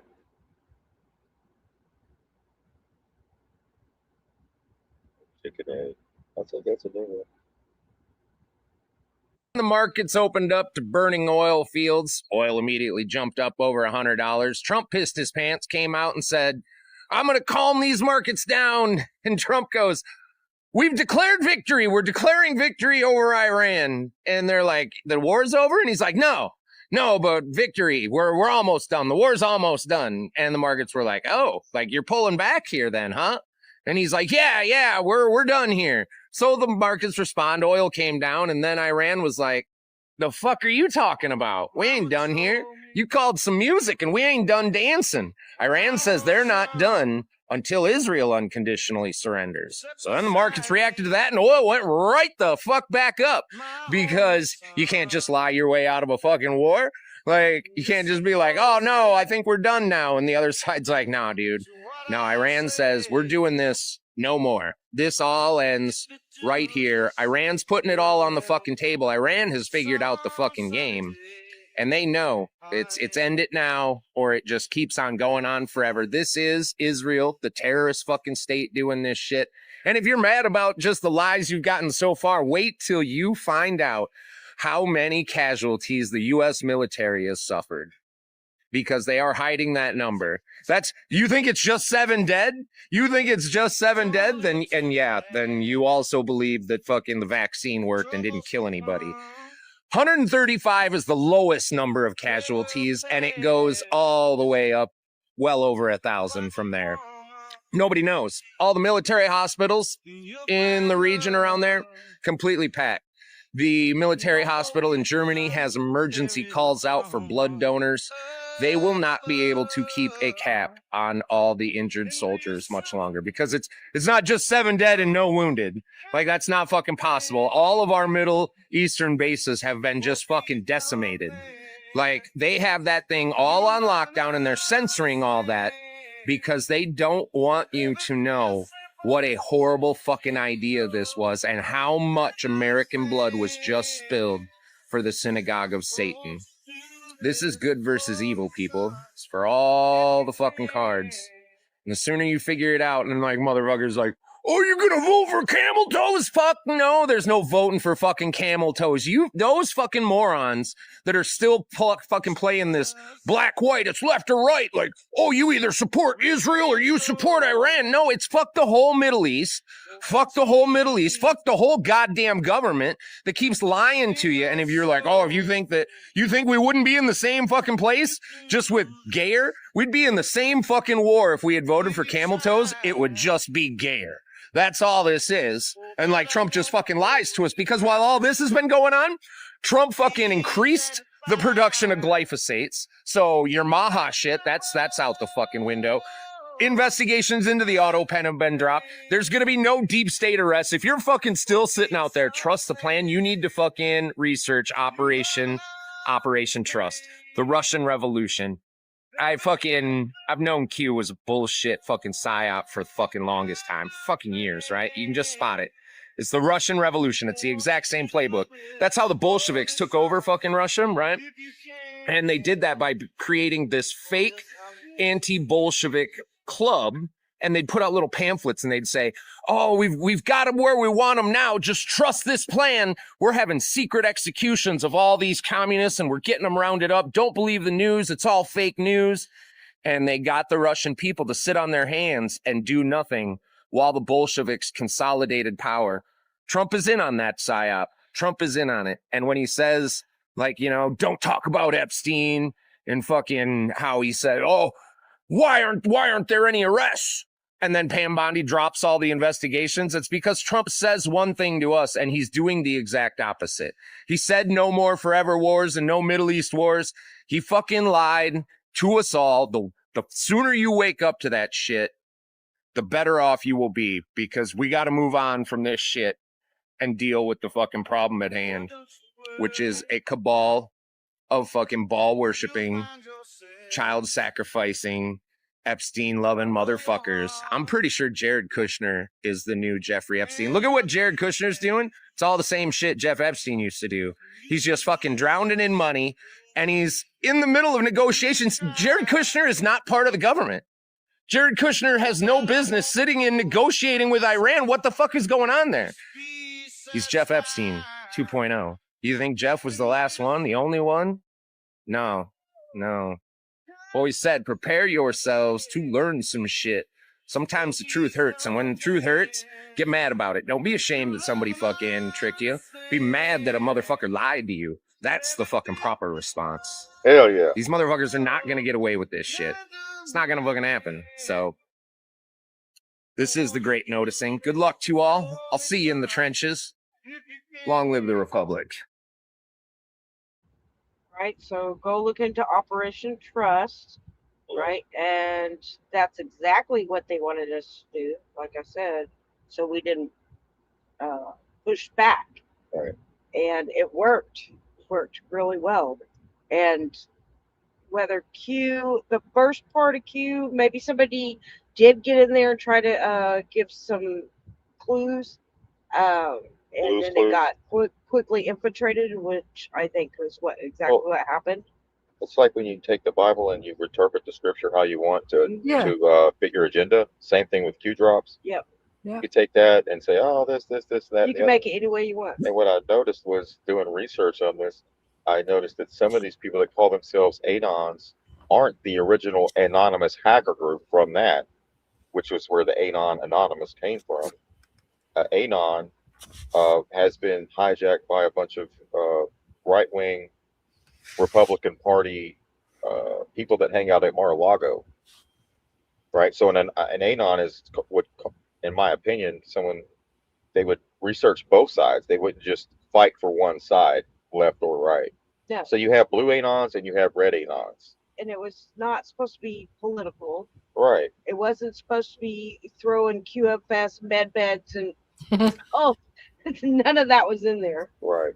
Well, their famous Q job is like Q job 34 or something. So you got 34. That's the Skull and Bones 322. That's it. Yep. So that's the one that everybody always goes to. And it's like, that's a freaking Skull and Bones message. They want everything to last longer. They don't want people to kibosh it. I mean, even if it was a total psyop, which it probably was, everything. It did help. It did help you get started on researching, right? Right.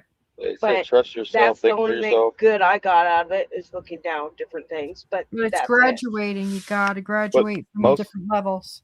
That's it. Most stuff in the Q post is just stuff that's been talked about on different platforms for years that was being brought forward, like conspiracy theories being brought forward from Reddit or wherever.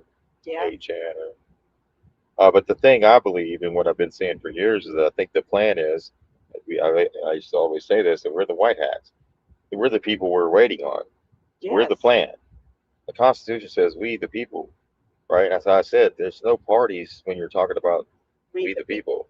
It's we the people. It doesn't say we the MAGAs or we the Kamala supporters or Biden supporters or Clinton supporters. Or that doesn't say any of that. Or just the Christians or just the whatever, right?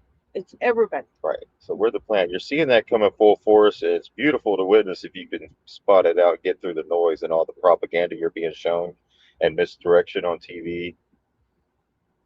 That's the hardest part because we're battling $1 billion industry along with PAC money that goes into these ads to get in the people that we don't even would approve of. None of these people. Like, why is a foreign nation influencing our elections like that? Did Trump sign an executive order talking about foreign interference in elections? I believe AIPAC would be foreign interference in our elections. Yeah, that hasn't right? panned But, out so far. but he himself took $250 million from Miriam Adelson. She's willing to give him another 250. I mean, we got money in politics. What do you expect? Money is the root of all evil. You expect something angelic to come out of this shit show In the beast system. in the beast system, right? So we make the change. We do our research. We find out where the money's coming in, who's funding these people, foreign nations, and all that. We wake.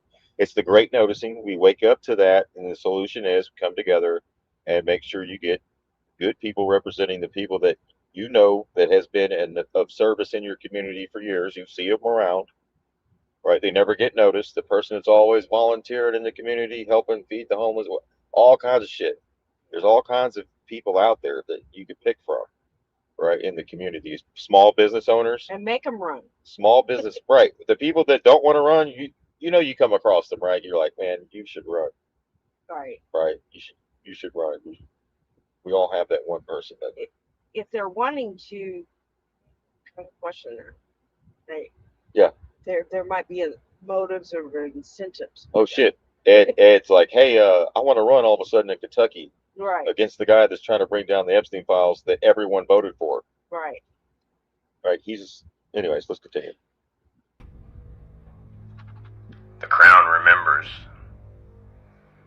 Take a breath. Right here, right now, you stand in the middle of a divine transition. You're not here to blend in. You were forged in fire, not for comfort, but for purpose. That weight you feel, it's not a burden, it's potential. The voice whispering to rise, it's not a fantasy, it's remembrance. You carry a legacy not just of flesh and blood, but of spirit and sovereignty. Ancient kings echo through your DNA. The warrior's heart beats in your chest. You didn't come this far to stop, you came to ignite. You faced betrayal, seen shadows in family, injustice in law, and doubt in self. But still, you're here, unbroken, which means you can't be broken. Not now, not ever. Today, be the fire starter. Light up your tribe. Lead with truth. Speak as if the earth itself is listening.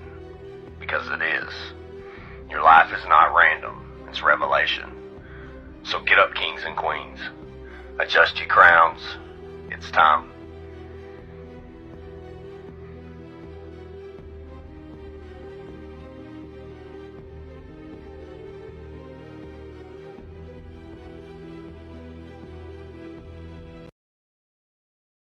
Crown remembers.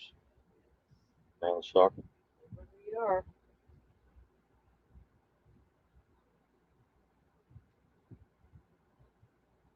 There's no greater abuser than our own government. It's like being in the most narcissistic relationship and there's never a way out. They use all the same tactics as a narcissist, except for it's the highest office in the land. All the while, they point their finger and say that they're advocating for us. But while they place blame on people for doing the same thing that they do covertly, that's not advocacy. That's deflection. It's what we call a hypocrite. But what does evil do when it's been called out? It typically won't take accountability, right? It looks for somebody to blame, and that's when it turns its finger towards the people. It's not their fault that our country is in shambles. It must be all of our fault based on the way we vote. It's certainly not the media or the politicians that keep all of us divided. A lot of people don't even realize that they're being abused. And to change something, we must first acknowledge that it's actually happening. And that it's not just happening to one side. It's the left, it's the right, front, center.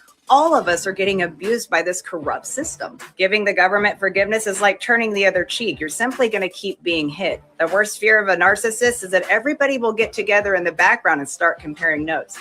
And for the United States citizens, if we did that and we all got on the same page, that abuser would be running for their fucking life. Never confuse support with surveillance. And when they say patriotism, what they're really saying is profit over people.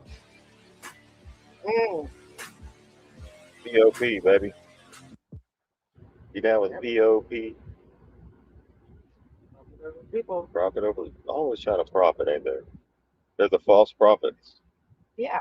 Oh, yeah. Yeah.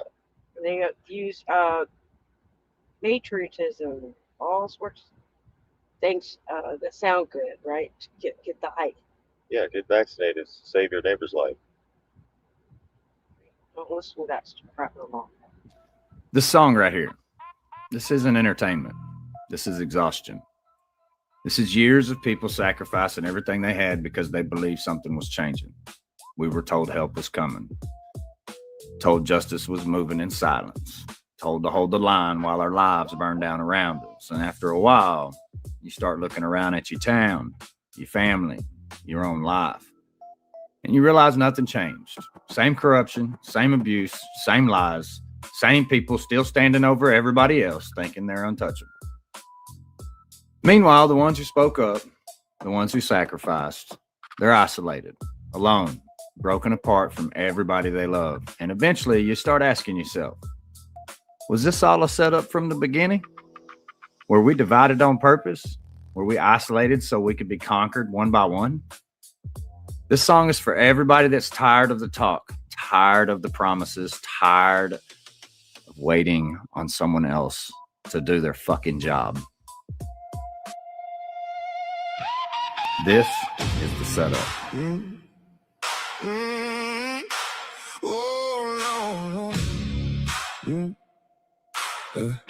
The best thing. They told us hold the line, justice working in the dark. Said the storm was getting closer while we carried all the scars. Every week another savior with another cryptic line. Another voice online saying everything's fine. But I walk through my hometown, nothing's really changed. Same corruption, same abuse, same people playing games. Still watching the folks drown while the loud mouths preach hope. And we're hanging by a thread at the end of our rope. How long we supposed to bleed for something we can't see? How many good souls gotta lose everything? Now it feels like a setup, like we were marked from the start. Feed us truth, feed us purpose, then tear our whole lives apart. We lost friends, lost peace, lost homes, trying to believe. While the world keeps spinning normal like there's nothing underneath. And the ones who stood the tallest now are scattered and alone. Tell me how that ain't divided and conquered down to the bone. We were the ones speaking up when everybody stayed quiet. Put our necks on the line while the whole world denied it. Now look around, where's the backup they promised was near? Where's the action everybody swore was already here? Feels like they isolated every soul that would have been. Pulled us from our families, turned us against our friends. And the deeper this goes, the more it all feels planned. Like they broke us all apart so nobody could stand. Maybe that's the game, separate the brave until they break. Now it feels like a setup, like we were marked from the start. Use our pain, use our anger, then tear our whole lives apart. Everybody screaming unity from behind the screen, while the real ones bleed alone somewhere in between. And the ones who gave the most are the ones left on their own. Tell me how that ain't divided and conquered down to the bone. No more waiting on saviors, no more coded lines, no more sacrificing our lives, chasing somebody else's signs. If change is ever coming, then it starts right here with us. Ooh, real people, real action, rebuilding trust. Cause we're tired of the talk now. Tired of hearing just wait. Tired of watching good souls carry all this weight. If the world's gonna change, then let it start right now. In the streets, in the towns, in the lives we live. Somehow, it may be the strongest thing they fear in the end. It's broken people finally coming back together again.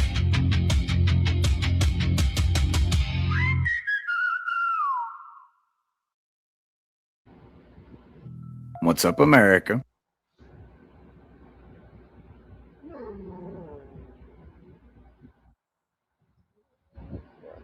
Setup. Setup. Everybody separated. Divide And it worked. Look, look what it did. That's divide and conquer.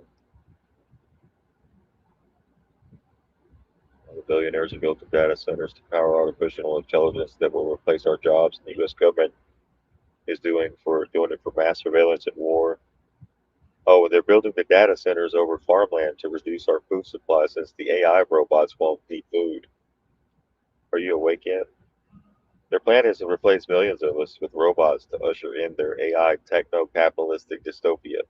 The best way for us to stop it is to stop the data centers that will power it all. We're not going to let it.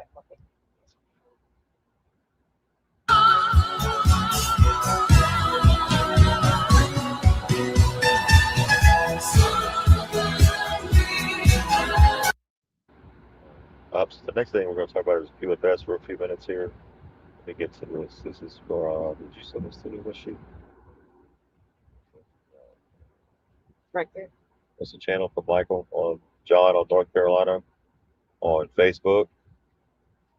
We're going to play a few minutes of this and then we're going to close it out from here. I'm afraid that anyone who's been following the articles probably has the updates because it is all revolving around diplomatic issues about authority, identity of office, and non-disclosure on the part of our federal subcontractors about the QFS system, about the Office of Commander-in-Chief, and various other issues that need to be resolved internationally. And then, of course, the progress on the bank. Part of the aforementioned issues is that they are continuing to offer the QFS without full disclosure to the American people regarding the impact that using the QFS can have on your political standing and what sorts of exemptions and guarantees and property rights that you might be losing as a result of using the QFS instead of choosing one of the other options available, including the Global Family Bank, which is designed so that a person is not being contracted in an undisclosed manner. And so it's been pretty nip and tuck throughout the week with those sorts of issues. Some altercations with the British Crown authorities about this, and also ongoing intermediary offers and things with the Roman municipal government authorities that are trying to resolve the end of the municipal bankruptcy. So lots and lots of things going on, lots of international diplomatic mission type things going on, lots of information being fed into the court system now, and a lot of information about the original indigenous nations of the earth. These are very important key discussions that need to take place so that there is no misunderstanding about the origin of various groups on the planet. And it's just a real grab bag of scientific information that has to be shared, historical information that has to be shared and evidenced, genetic information, DNA and genome studies. It's just a whole huge ball of wax type thing that we've been trying to avoid for various reasons, but it's now come push to shove, and we are fully engaged in making a clean breast of everything so that as we come out of this chaotic and nasty period of illegal and unlawful activity by commercial corporations that were mainly an outgrowth of old colonialist empire activities. We are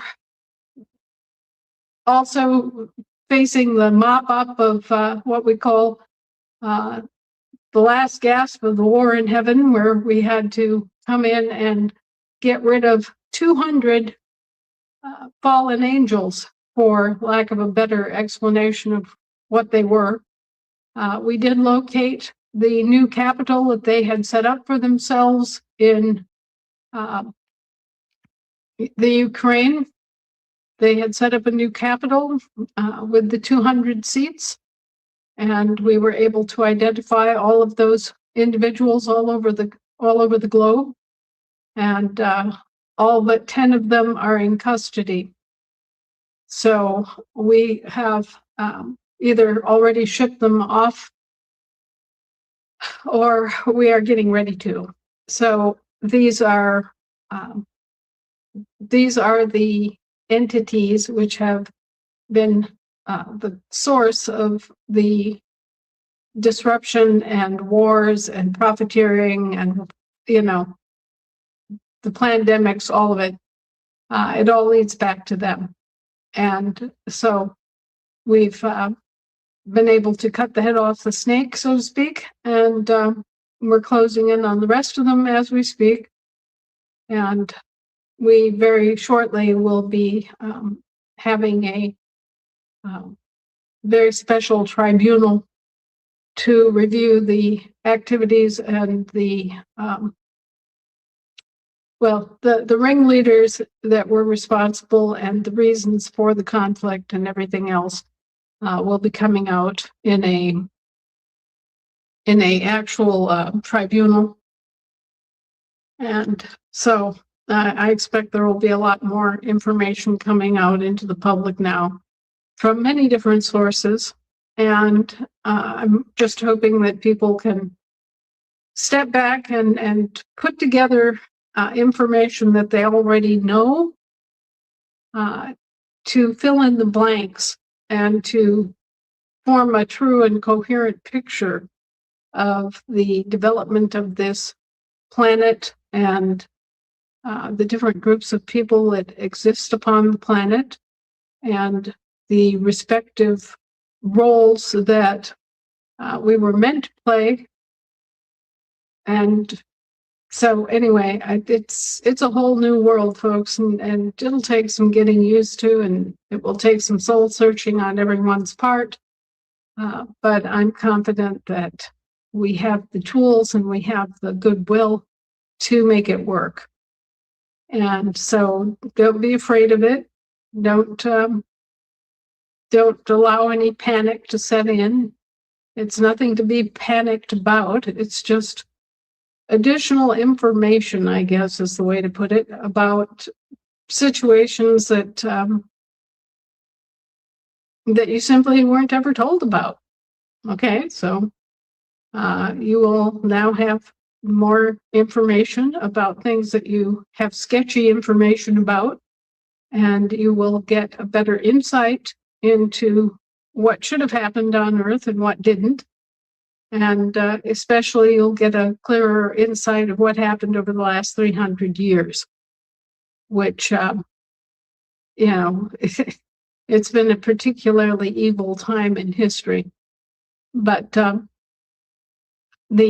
bank is continuing to make good progress. We started out with just one country in Africa having access to their cards, and now 17 nations in Africa have access to their prosperity cards, and more is rolling out every day. So we expect that Africa will be among the first to have a complete coverage, and then we'll be waiting toward the end of this week to see another whole continent released from the bondage of the central bankers and the fraud and privateering and other criminal activity that has overwhelmed the world. So as soon as Europe is freed and liberated financially, then we can expect North America will be next. And one by one, all of the different people on all of the different continents will be set free from the debt slavery system. And we will all begin to rebuild a sane world that is based on reality instead of sleight of hand and delusion. I hope that everybody here is feeling confident in what they're doing and why they're doing it and who they are.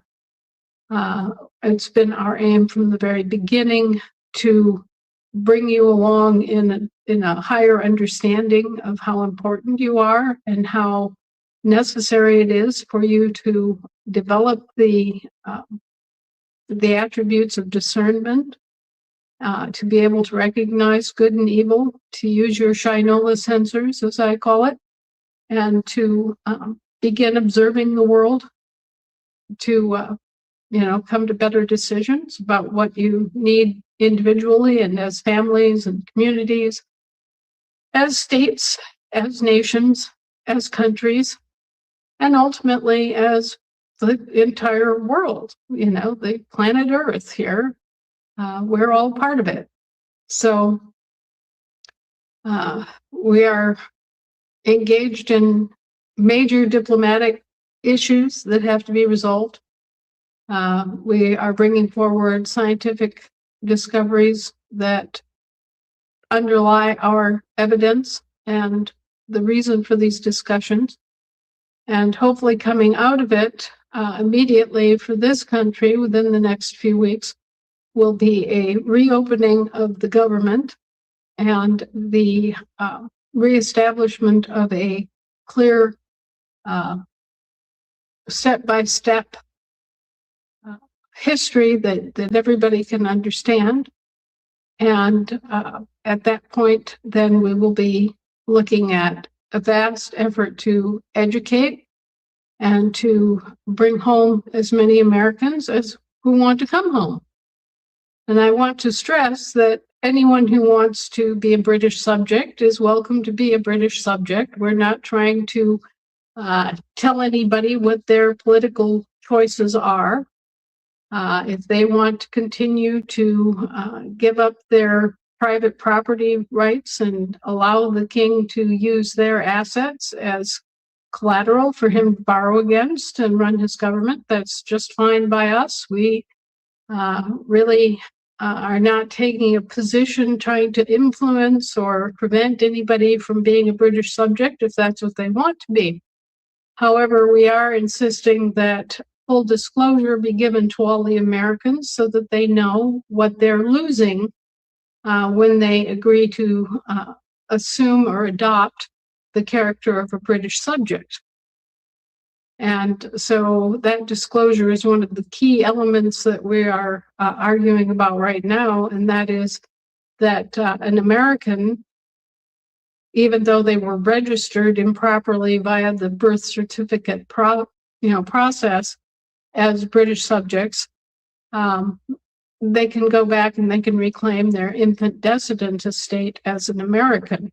And at that point, then they receive back the guarantees of the Constitution, they receive back their exemptions, and most importantly, they regain the control of their land. It reverts back to the land grant status, and you are actually the possessor of your own land assets. So these are important things that I think most Americans, given a straight up choice, would choose to remain Americans and to benefit from all that our ancestors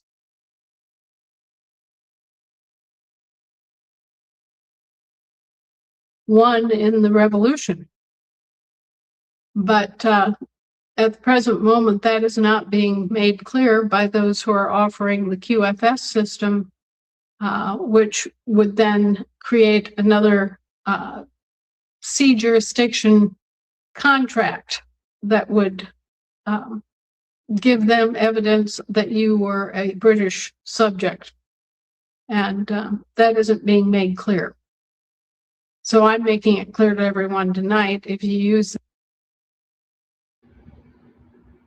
Yeah, so basically, they're going to offer you the QFS, right?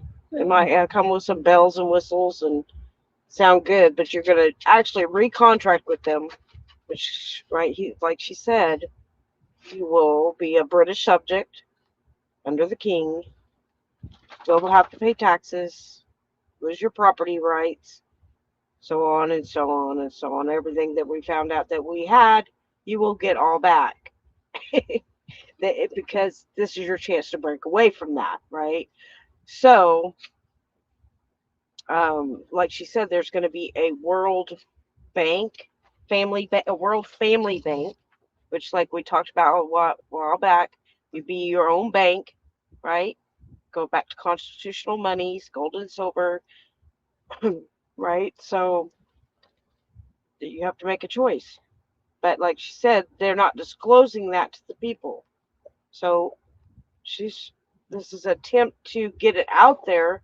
That's why I wanted to bring it tonight, so people could share that out with their family and friends, tell them what the consequences of going on with the QFS, right? It may sound good, but there's strings attached to that. And like she said, our forefathers that fought in the Revolutionary War, if you had forefathers that fought in that, you have things that you can claim from that. But you can't if you go with the QFS and be a British subject. You can't lay claim to any of that.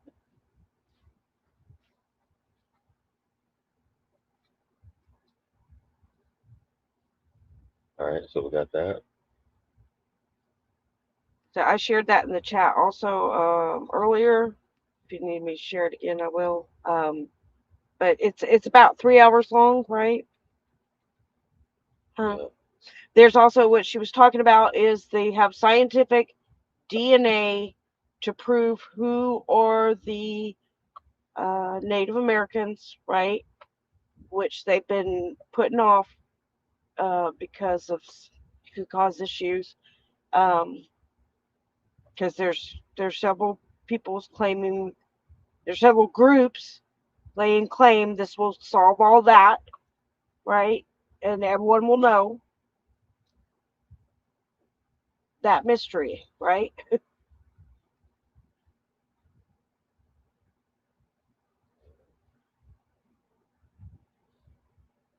Right? Because if you look at the, I think they released the Lois and Clark expedition.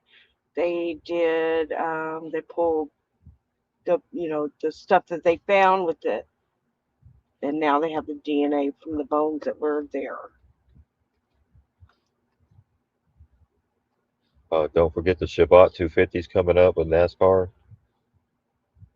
We got the Xfinity, the 250 powered by Coca-Cola, Pennzoil 250, Wawa 250. Now we got the Shabbat 250 coming up.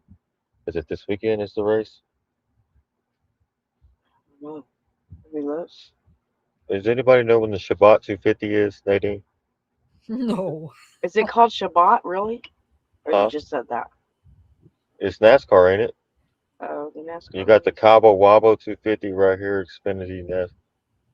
Yeah, so we got the Shabbat 250 coming up this weekend. Right here. Oh, wait. Trump announced. Oh, never mind. I thought it was a NASCAR. It's not. It's the Shabbat. They're celebrating Shabbat 250. 200. How Shabbat became part of Trump's 250th anniversary. I thought it was another NASCAR race for a minute. It might be coming up. I think It's May 15th through the 16th. National proclaimed Shabbat in honor of America's 250th anniversary. It's a nationwide initiative inviting Americans to observe Shabbat during the U.S. semi-centennial, I can't say that word, officially designed by the president for May 16th, 15th to the 16th as a time of rest, reflection, and gratitude. All right.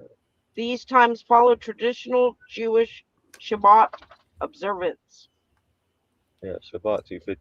I thought it was a damn NASCAR race. What did they say? They wanted it to be national Jewish, right? The I new thought it religion. was. Go ahead. It probably will become a NASCAR thing now that you put it out there. I know. The Shabbat 250. Don't give him any ideas. It's Daytona and Palm Beach, Florida. The first race in Palm Beach. Shabbat Around the 250. airport, the newly dubbed Trump Airport. Right? I thought that was weird, Shabbat 250, and then they had the NASCAR, and I was like, I heard that 250 before. It sounds like a NASCAR race. Mm-hmm. When I looked and I went, NASCAR 250, that's what I typed in, and it said, okay, here it is, Indiana 250, Xfinity Wawa 250, Pennzoil 250. We are 2 hours and 50 minutes into the show. It's time to get off. 250.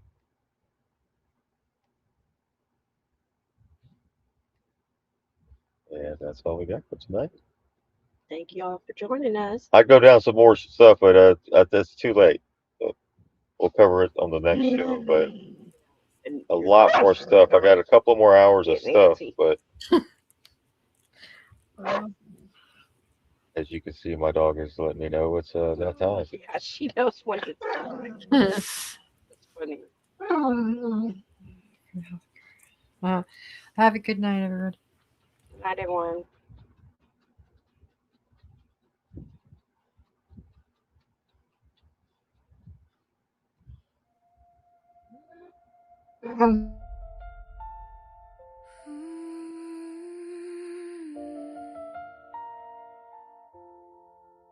There comes a shift you don't undo. The noise stayed loud, I just broke through. I tuned it out, I cut the feed. No more chasing what I don't need. They talk on things they've never known, judging paths they've never grown. Never walked these miles I made, never stood where I've been weighed. I don't know what's on my why, I won't shrink to fit their eye. What they don't get, I let it be. I turn my pain to clarity. I became the light they couldn't reach, rose above what they could preach. Every doubt just fed the flame. Now I don't answer to a name. I walk a road they'll never know, built from everything I outgrew. Let them watch or turn away. I found my truth, I'm here to stay.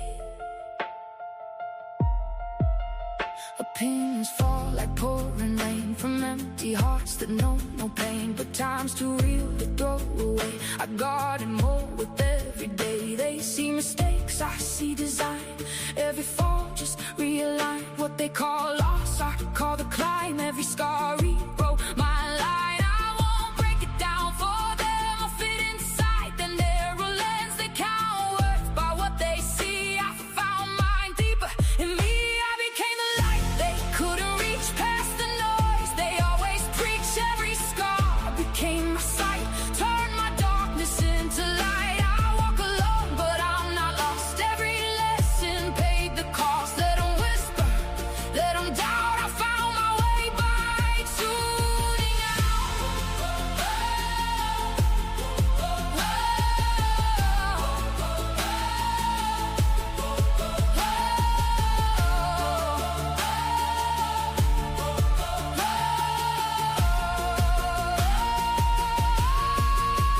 what looked like chaos I built with care. They saw the fall I made repair. Blueprints written in every scar, turned every wound to who you are. No approval, no disguise. I saw the truth behind their eyes, the voice within that led me right. I didn't chase it, I became the light. I became the light they couldn't reach. Now my silence louder than their speech. Every step I claim